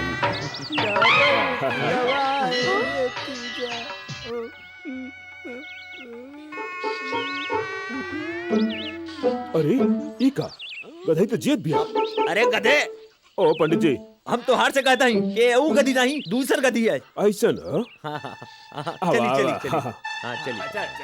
अरे चाचा गधी मरल नहीं खे गधी उहे हो। अरे चाचा रहुआ तो जाने ली कि एक खुजली वाला कुकुर हमार मोहब्बत के कितना बड़ दुश्मन बा और तो हर चंपा से भी जलेला।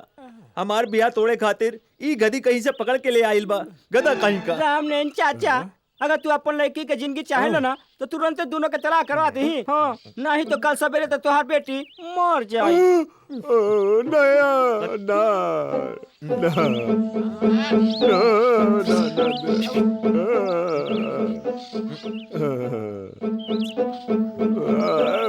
पंडित जी अपन रहू के तू की भाषा में समझाइए इनकरा के। रामनयन जी ये नटखट बनारसी अज्ञानी हवे एकरा के कुछ नहीं के मालूम। तोरा चंपा बेटिया अकल से खाली बिया। किशन लाल के कुंडली के हिसाब से शनि के द्वार पे जौन राहु के पहरा रहल वो हट चुकल बा। अभी दोनों सुखी जीवन बिता सकेले और ते कल मुही नाच पिटे गधे के पीठ पर बैठ के खुजली वाला कुकुर जैसे गांव गांव फिर रहल बड़े समझ ले। आओ चली चली चली चली भागो।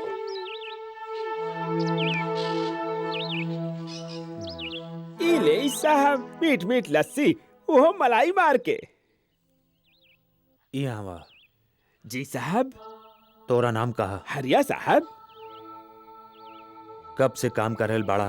ये कोनो 5-6 साल हो गए हुजूर। तब तो अर्जुन डकैत के बारे में बहुत कुछ जानत हुए। अर्जुन डकैत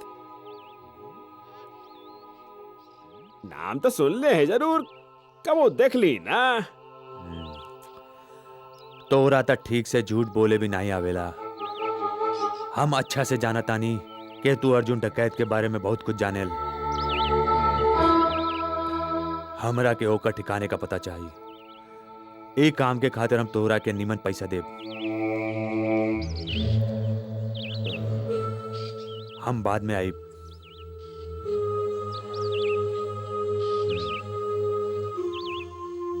कैसन खबर ले आइल हवा नटखट?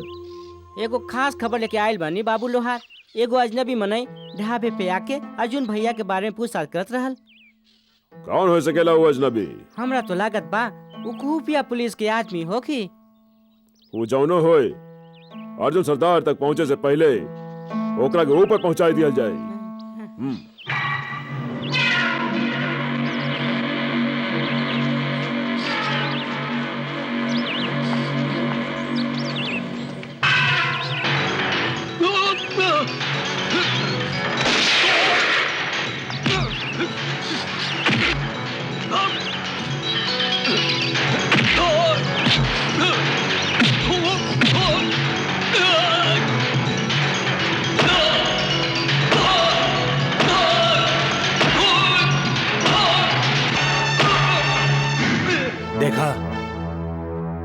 अगर ते चाहत हवे कि तू जियत रहे ता अपन सरदार अर्जुन डकैत का पता बताई दे। हम अपन जान दे सके नहीं, पर अपने सरदार के साथ है गद्दारी नहीं कर सके नहीं।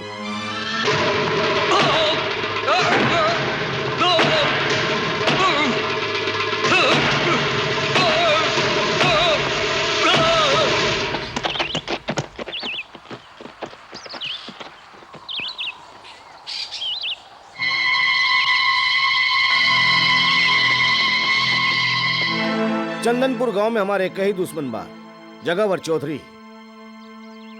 ये नया दुश्मन बाबू लोहार के अगवा कैले बा। कोई सकेला कौन पुलिस वाला होए।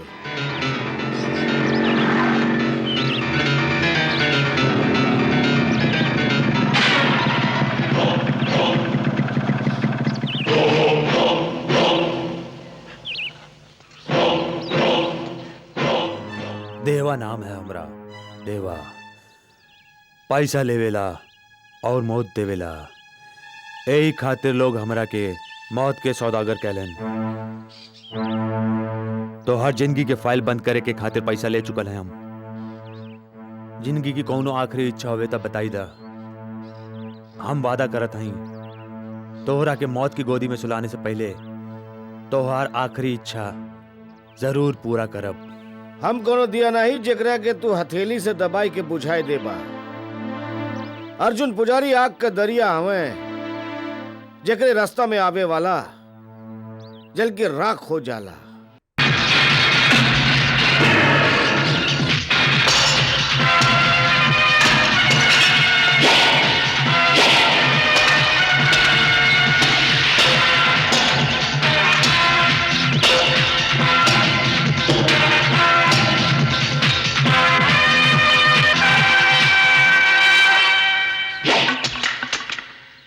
तो नसीब अच्छा है कि सूरज डूब गई। सूर्यास्त के बाद ब्राह्मण केहू पे हाथ नहीं उठावेलन। तू चाहता हमार जान ले सकेला, हम वादा करत हई तोरे पे वार नहीं करबे। भीख में मिलल जीत के ताज ना मर्द के सिर पर नीमन लागेला अर्जुन पुजारी, और देवा नपुंसक नहीं है। हम कल के सूरज निकले तक का इंतजार करब।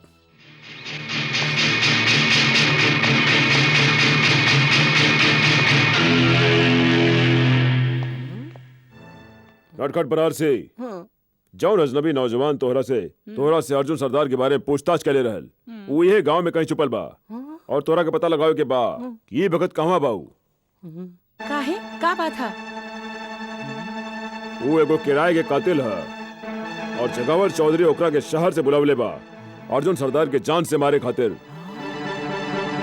हम ओकरा के मार के ओकर लहास अपना साथ ले जाए और अर्जुन सरदार के गोलन पे रख दे। नहीं, तू एगो काम करे, ई बखत यहाँ से चली जा। तो हर गांव में भटकल ठीक नहीं बा, और पुलिस सादा लिबास में घूम रही बिया। कहीं तू पकड़ा गेला तो मुसीबत हो जाए। और वो किराए के कातिल के तो हम देखत हई।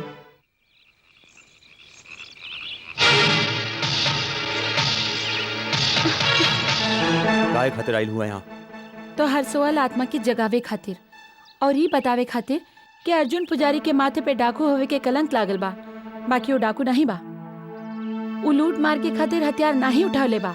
हमार आत्मा सोई है या जागी, या फिर अर्जुन पुजारी डकैत काहे बनल, ई जाने में हमार कौनो दिलचस्पी नहीं के और ना ही कौनो फर्क पड़ेला। हम एगो पेशेवर कातिल हई, सुपारी लेके खून करब ही हमार पेशा है। जानत हई, और यही खातिर हम तोरे से एगो सौदा करे आयल हई। लेकिन ओकरा से पहले तोरा के अर्जुन पुजारी के बारे में कुछ बतावा चाहत हई। नमस्ते ठाकुर साहब, ई गांव वाला रहुआ के राउर जन्मदिन के बधाई देवे खातिर जमा भइल बाड़न। बोला ठाकुर साहब के जय। ठाकुर साहब का जय। ठाकुर साहब का जय। ठाकुर साहब का ठाकुर साहब, हम आपका लंबी उम्र का प्रार्थना करत हई। आप हम गावालन पे बहुत उपकार कैली हैं, वो हमनी के भुला नहीं सकेली। अर्जुन, तू तो जानेला कि गांव हमनी के पुरखन का है, यही लिए ये गांव से हमके बहुत प्यार है। ये गांव के लोगन खातिर हमसे जौन भी छोट मोट काम भइलू हम कैली है, लेकिन कोनो बड़ा कारनामा नहीं है। लेकिन हम तो सबसे वादा करते हैं कि हम जब तक जियत रहब, ये गांव का खुशहाली खातिर, ये गांव का तरक्की खातिर हमसे जौन भी बन पड़ी हम जरूर करबे। ठाकुर साहब, ये लिए हम गांव वालन के इच्छा है कि अगले चुनाव में आप अपने गांव से लड़ी, हमने की विश्वास बा कि आप एमएलए बन के ये गांव को उद्धार करवाएं, जैसन आप लोगों की इच्छा। विक्रम, तू हमार रास्ता काहे रोकले बाड़ा? रजनी, भरल जवानी में तू विधवा हो गईलू, एकरा में तुम्हार कौन दोष बा? भगवान तोरे साथे बहुत अन्याय कैलन। तू एगो काम कर, रात के हमने के हवेली पे आजा, वहां हम तोहरा के इतना प्यार करब कि तोहार मन खुश हो जाई और बरसन की जवन तोहार प्यास हुई वो बुझ जाई। एगो विधवा साथे ऐसन बात करत तोहरा की लाज आवे की चाहिए।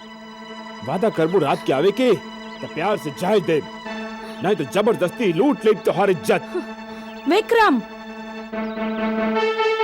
तू का समझेला ई गांव में तोहर बाप के राज चलेला जौन तू कोनो लड़की के साथ जबरदस्ती कर सकेला? खबरदार, दोबारा एकरो और आंखें उठावला ता बहुत बुरा अंजाम होई तोहार। चला रजनी। नहीं फूलमती, ठाकुर विक्रम प्रताप हमरे बहन के बुरी नजर से देखे की हिम्मत नहीं कर सकेलन। उनके साथ तो हमार कोनो दुश्मनी नहीं खे। दुश्मनी नहीं खे त का भाई?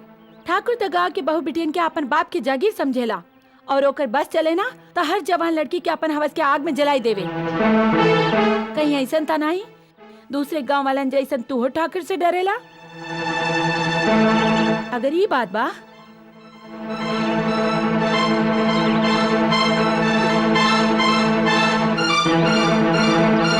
तईला चूड़ी और पहलाई के, ताकि तोहर बहन के पता लग जाए कि कितना बदनसीब हवे हो जेकरा तोहरे जैसन कायर भाई मिलल बा।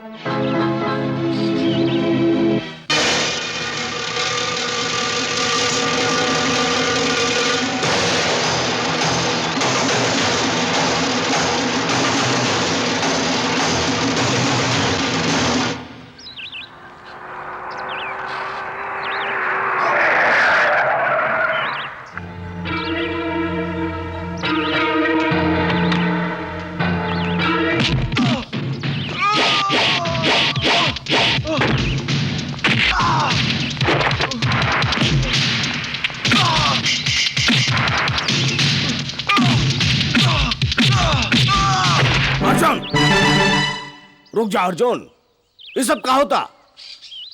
ये अपन भाई से पूछी ठाकुर साहब, एक समझा दें। अगर ये हमरे बहन के ऊपर बुरी नजर से देखे के कोशिश कैलिस न, तब एक एक काट के जमीन में गाड़ देबे। आज तू ये ठाकुर के, ये गांव का ठाकुर के अपना ही निगाह में गिरा दला। इतना गंदी हरकत करते हुए भी तोरा के शर्म ना आए। ये गांव हमनी के है, ये गांव का हर मनई हमनी के परिवार जैसन है। काशीनाथ ये गांव का पंडित हमक पांडे, और तू पंडित के बिटिया पे बुरी नजर रखला। नालक, बुरी नजर रखला तू। हमार भाई जौन जलील हरकत कैले है ओकरे लिए हम हाथ जोड़ के माफी मांगत है, हमके माफ कर दा।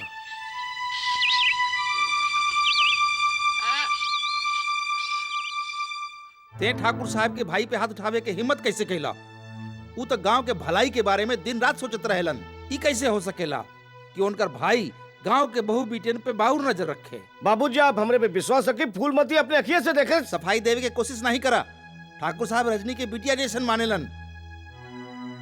हरिया जब रजनी के छेड़लस तो ओकर अंजाम का भइल? ठाकुर साहब ओकरा के गांव से निकाल देलन। ऊ एगो महान आदमी हुआ, तो के हमरे साथे चली के उनकरा से माफी मांगे के पड़ी। भैया ऐसा कुछ नहीं कहले हवन पिताजी, जे उनकरा के ठाकुर से माफी मांगे के पड़ी। और बाबूजी, ठाकुर विक्रम हमरा के बहुत बार छेड़ चुकल बाड़न, लेकिन ये बात हम आज से केहू से ना कहनी। लेकिन आज उनकर इरादा कुछ ज्यादा खतरनाक रहल। अगर फूलमती आज बीच में ना आए तो शायद।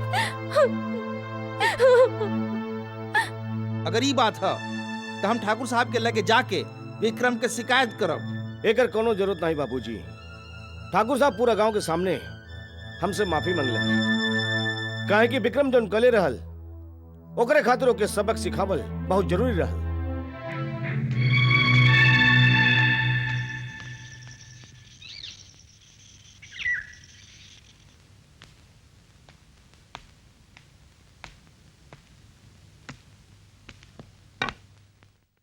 आवा अर्जुन, आवा आवा, स्वागतम स्वागतम।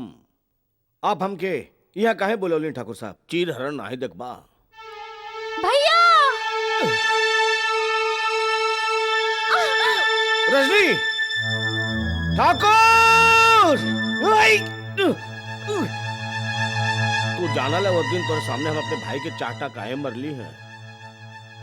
वो ये लिए कि जौन सु काम को शुरू कैले से ओके वो अधूरा छोड़ दे हलस। जगह चौधरी, अगर हमरे बहन के कुछ कैला न तो हम तोहार पूरा वंश मिटा देबे। वंश मिटा। एकर हालत तो देखा, ये बेचारे का हालत तो ऊ पंछी की तरह बा जेकर पर काट दिहल गइल हो, लेकिन उड़े के कोशिश कर रहा हो, लेकिन उड़ ना पावता। अब तो ये लोग फैसला करा कि पहले एकरे बहन के आशीर्वाद के दे। रउआ बड़ा ही भाई जी, एक खातिर ठाकुर परिवार के परंपरा के हिसाब से एकरे बहन के आशीर्वाद भी पहले रउए दे। ना ना ना ना ना, ये तो बहुत बेइंसाफी होगी। हमें काम करत हई, हमें सिक्का एक हवा में उछालत हई। अगर हेड आई तो पहले आशीर्वाद हम दे, अगर टेल आई तो आशीर्वाद तू सब लोग मिलके दिया। ये हम सिक्का हवा में उछल लिए, हेड आ गई, अब तो हमके आशीर्वाद देवे के पड़ी। गई! ओ! गई!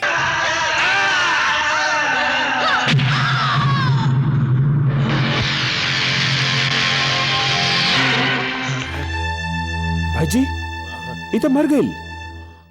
अब का हुई भाई साहब? अगर पुलिस आइल तो हमनी फंस सकीला जा। ओहो जीजा जी, अगर रउआ चाहे तो रातों रात लाश के कहूँ फिकवा दे। नहीं साले साहब, इलाज हमने के बहुत काम के है। गन्ना जी मालिक। बीरेंद्र जी बड़ भाई जी। गन्ना समझ गए ना? हाँ।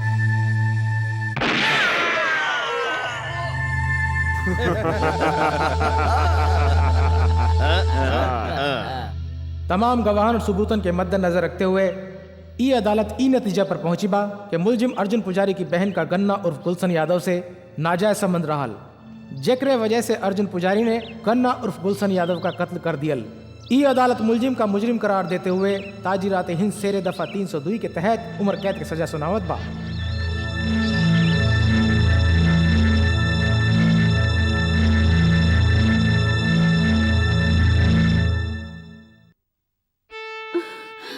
ई रउआ का कर लेली?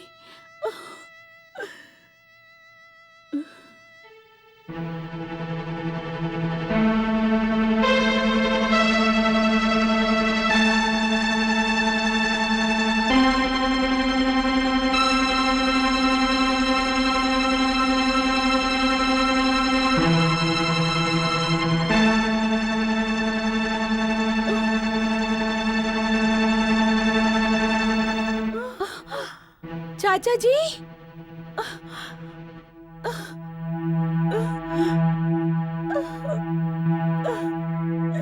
चाची, चाची, चाची, चाची,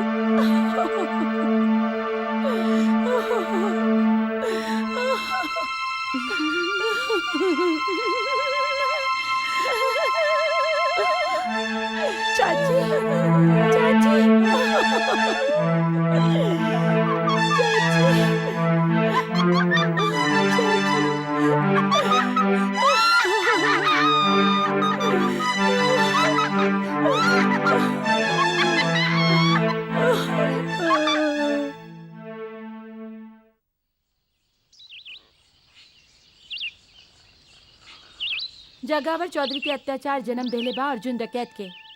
ई सब जाने के बाद भी तोहरा के लागत बा कि अर्जुन के मारब सही बा, तो हम तोहरा के साथे एगो सौदा करे चाहत हई।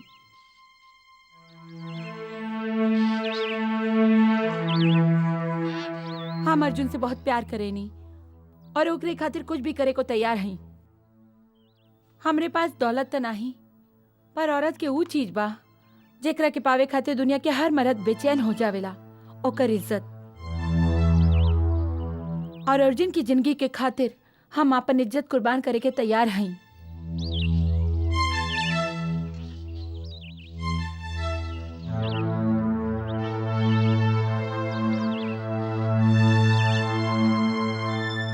तोहरे साथ हम रात बितावे के तैयार हई,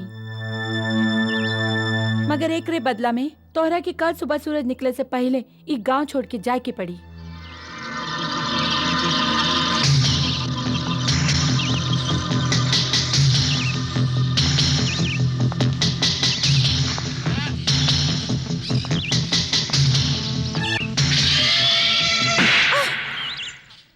खून करब हमार पैसा, जिस्म के भूखा नहीं है हम। हाथ में रिवॉल्वर लेकर पैदा नहीं भइल रहनी। ई दुनिया हमरा के वैसी बनावले बा। हमरा एगो भाई रह रोहित, गलती से डॉन की लड़की से प्यार कर बैठे। गधा। ए भूल के बहुत बड़ सजा मिलल ओकरा के। डॉन ओकरा के मार के ओकरा शरीर के इतना टुकड़ा कर देलस कि हम ओकरा अंतिम संस्कारों नहीं कर पाईनी। रोहित के मौत के बाद हमरा भीतर एको जानवर पैदा हो गई। आज तू वो जानवर मार देलुस। तू घरे चली जा, कल सवेरे हम गांव छोड़कर चल जाए।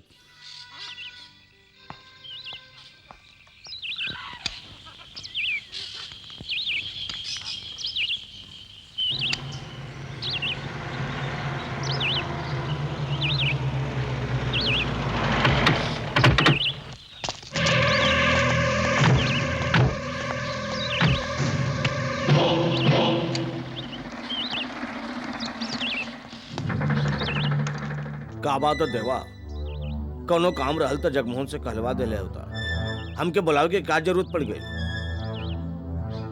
तो हर पैसा वापस देने खातिर ई बैग में वो 40 लाख रुपया बा जौन तू हमरा के अर्जुन पुजारी के मारे खातिर दे ले रहल। ई पैसा लौटाओ के का मतलब है तुहार? मतलब साफ बा कि हम ओकरा के मारा नहीं चाहता। का हम एकर कारण जान सकेली? वजह बतावल हम तोहरा के जरूरी नहीं समझनी, लेकिन हम जरूरी समझेली। देवा शायद तू ये भूल रहा हुआ कि तुहार शहर नहीं हमार गांव है। यहाँ बस हमार राज चलेला। हमरे इशारा के बिना तू यहाँ का सड़क भी पार नहीं कर सकेला। बचपन में हमरा के फुटबॉल खेले के बहुत शौक रहल। कहीं ऐसा ना होवे कि तोहरा धमकी सुन के वो शौक फिर से जाग जाए। इज्जत के साथ वो बैग उठाई के यहाँ से चला जा, नहीं था मजबूरन हमरा के तोरा गर्दन काट के तोरा ही लोगन के संगे फुटबॉल खेले के पड़ी। समझला? ये लौंडा बहुत फुटबॉल कर रहल बा। एक काम कर, फुटबॉल की जगह ही एक लात मार के गोल में डाल दा।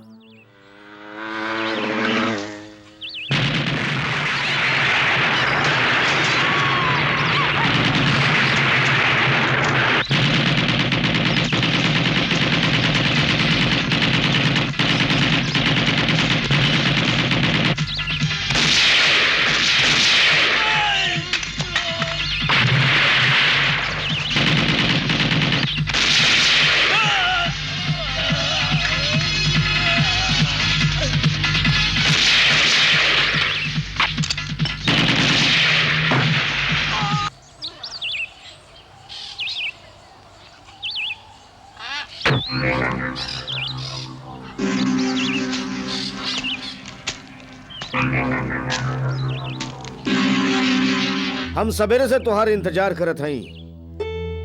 सूरज सर पर आ गई और तू हमरे ठिकाना पे नहीं अला। ये लिए हम खुद तोहरे पास आ गईली। अब अहिनो तोहरे खातिर तुहार जिंदगी के दरवाजा खुलल बा देवा। अगर तुहार हौसला टूट चुकल होखे तो तू हमसे माफी मांग के तू यहाँ से जा सकेला। हौसला तो अब इतना बा कि हम चट्टान के सीना चीर सके नहीं। लेकिन कल जौन देवा तोरा से मिलल रल, आज वो मर चुकल बा। तोरे नाम के सुपारी जगह और चौधरी के वापस करके हम यहाँ से जा ही रहे हैं। मौत का डर बड़ा बड़ा पहलवानन के नामर्द बने पर मजबूर कर देवेला। अगर यहाँ से जिंदा जायल चाहत हवा तो तोरे लगे दुई रास्ता बा। हमसे मुकाबला करके हमके जान से मार डाला, या तो अपन हाथ जोड़ के सर झुकाए के हमसे माफी मांगला। ई सर हमेशा ऊपर वाले के आगे झुकेला अर्जुन पुजारी, कौनो इंसान के आगे ना आई। हम तो हर जान लेवे आयल नहीं, फिर हमार जान काहे बचावला तू? हमू देवा के जान नहीं बचौली है जे हमार जान लेवे चाहत रहल। हम जा रहे नहीं।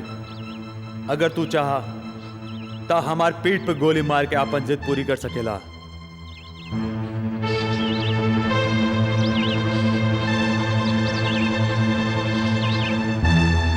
सरदार रवा कहीं तो हम एक लाख गोली मार दे। नहीं, ये मर्द आदमी है, ये यहां से मौत के डर से नहीं जा रहल बा। ज्यादा एक रखे। बड़ भाई जी, हमने लगे एक ही मजबूत हथियार रहल, वो हमनी के हाथ से निकल चुकल बा। देवा, हमनी के लोग जो ओकरा के मारे वहां गईल रहन, उहो नाकाम होई के लौट अइलन। ऐन मौका पे अर्जुन वहां पहुंच गईल और वो देवा के बचा लेलस। बड़ भाई जी, हमने लोगवा जौन देवा पे हमला कैले रहलन, ओकरे बाद वो चुप नहीं बैठी। जख्मी शेर जैसन कौनो भी बकत वो हमनी पे हमला कर सकेला। बाजी अब हमनी के हाथ से निकलत जा रहा है भाई साहब। बड़ भाई जी, अब अर्जुन और देवा वो दोनों खत्म करे खातिर अब खुद हमनी के सोचे के पड़ी। इलेक्शन के अंदर हमारा हार हो कि या जीत, ये बात का बात बा। मंत्री बने का सपना साकार करे के लिए ये जगावर चौधरी एक नपुंसक के लेखा अपन आप के बर्बाद होवत नहीं देख सकेला। अब हमारे एक का मकसद है अर्जुन देवा का मौत। अर्जुन के माई के नरक का टिकट दे दा ताकि वो चूहा खुद ब खुद बिल से बाहर निकले और हम एको मौत का बिल्ली बन के एक ही झटका में ओकरा के खाओ निकल जाए। ओम नमः शिवाय, ओम नमः शिवाय, ओम नमः शिवाय। तू सबे हमार पति और हमार बेटिया की सराद खातिर आयल हो ना? हमार बेटा अर्जुन है ना, पूजा के सामान लेवे गइल बा, अभी आवते होई। बैठी बैठी बैठी बैठी बैठी ना, बैठी ना, बैठत है, बैठत है। ऊपर वाला कितना निर्दयी हवे, ये बेचारी के सब कुछ छीन के एकरा के जियत लाश बनाई के छोड़ लग। काहे ना एकरा के नरक भेज के धरती का बोझ हल्लुक कर दही। आवा तोरा के तोरे बिटवा लगे ले चली। हमरा बेटवा लगे? हाँ हाँ, हम अपने बेटा लगे जाई। हाँ, हम बेटा लगे जाई। हाँ, तोरा क्या महीने अर्जुन के पास ले जाए। चला आई जा आई जा आई जा। अब ही तो हर बेटवा आवत होई। आई जाए हमार बेटवा। कब ले आई हमार बेटवा? ई देखा आ गई।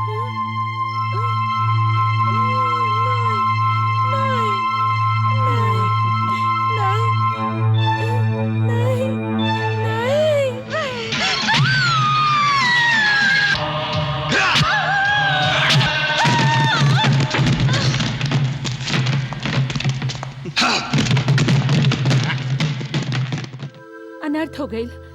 ठाकुर अर्जुन के माई के मार देलस और लहास अपने साथे ले गई। वो लोग भाई के खून करके आपन कायरता के सबूत दे ले बाड़न, लेकिन तू फिक्र नहीं करा। ठाकुर खातिर काल के सूरज मौत के पैगाम लेके आई।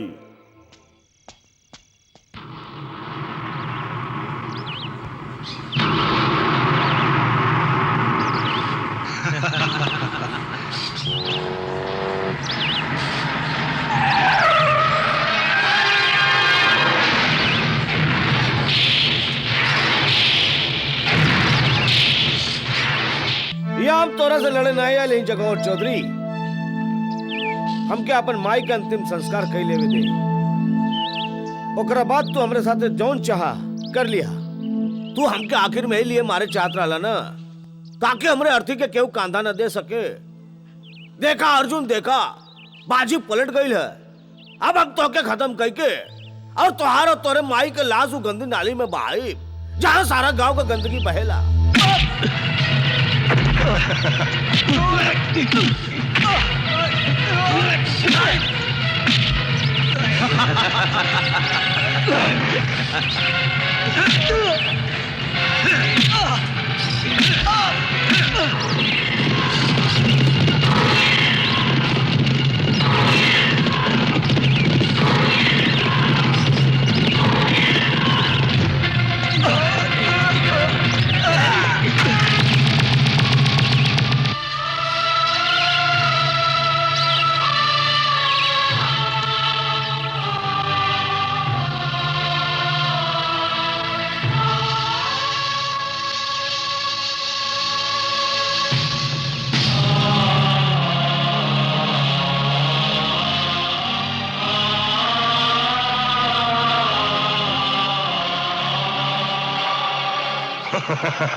योगेश्वर देवा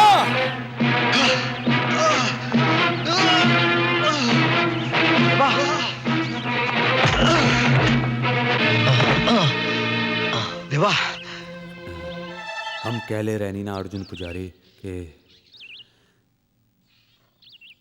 देवा कबो हिम्मत नहीं हारेला। बखत आवे पे जान हार सकेला।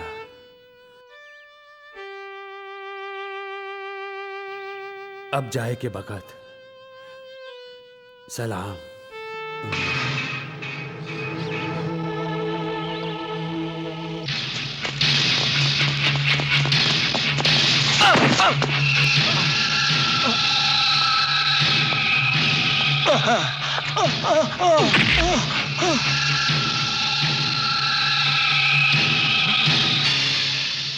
ये सिक्का देख के कुछ याद आयल जगावर? आज यही सिक्का से तू दोनों भाइयन का मौत का फैसला करबे। अगर हेड आई तब पहले तू मरबा, ओकरे बाद तुहार भाई। अगर टेल आई तो तुहार भाई जरूर मरी, ओकरे बाद तोहके मारा था।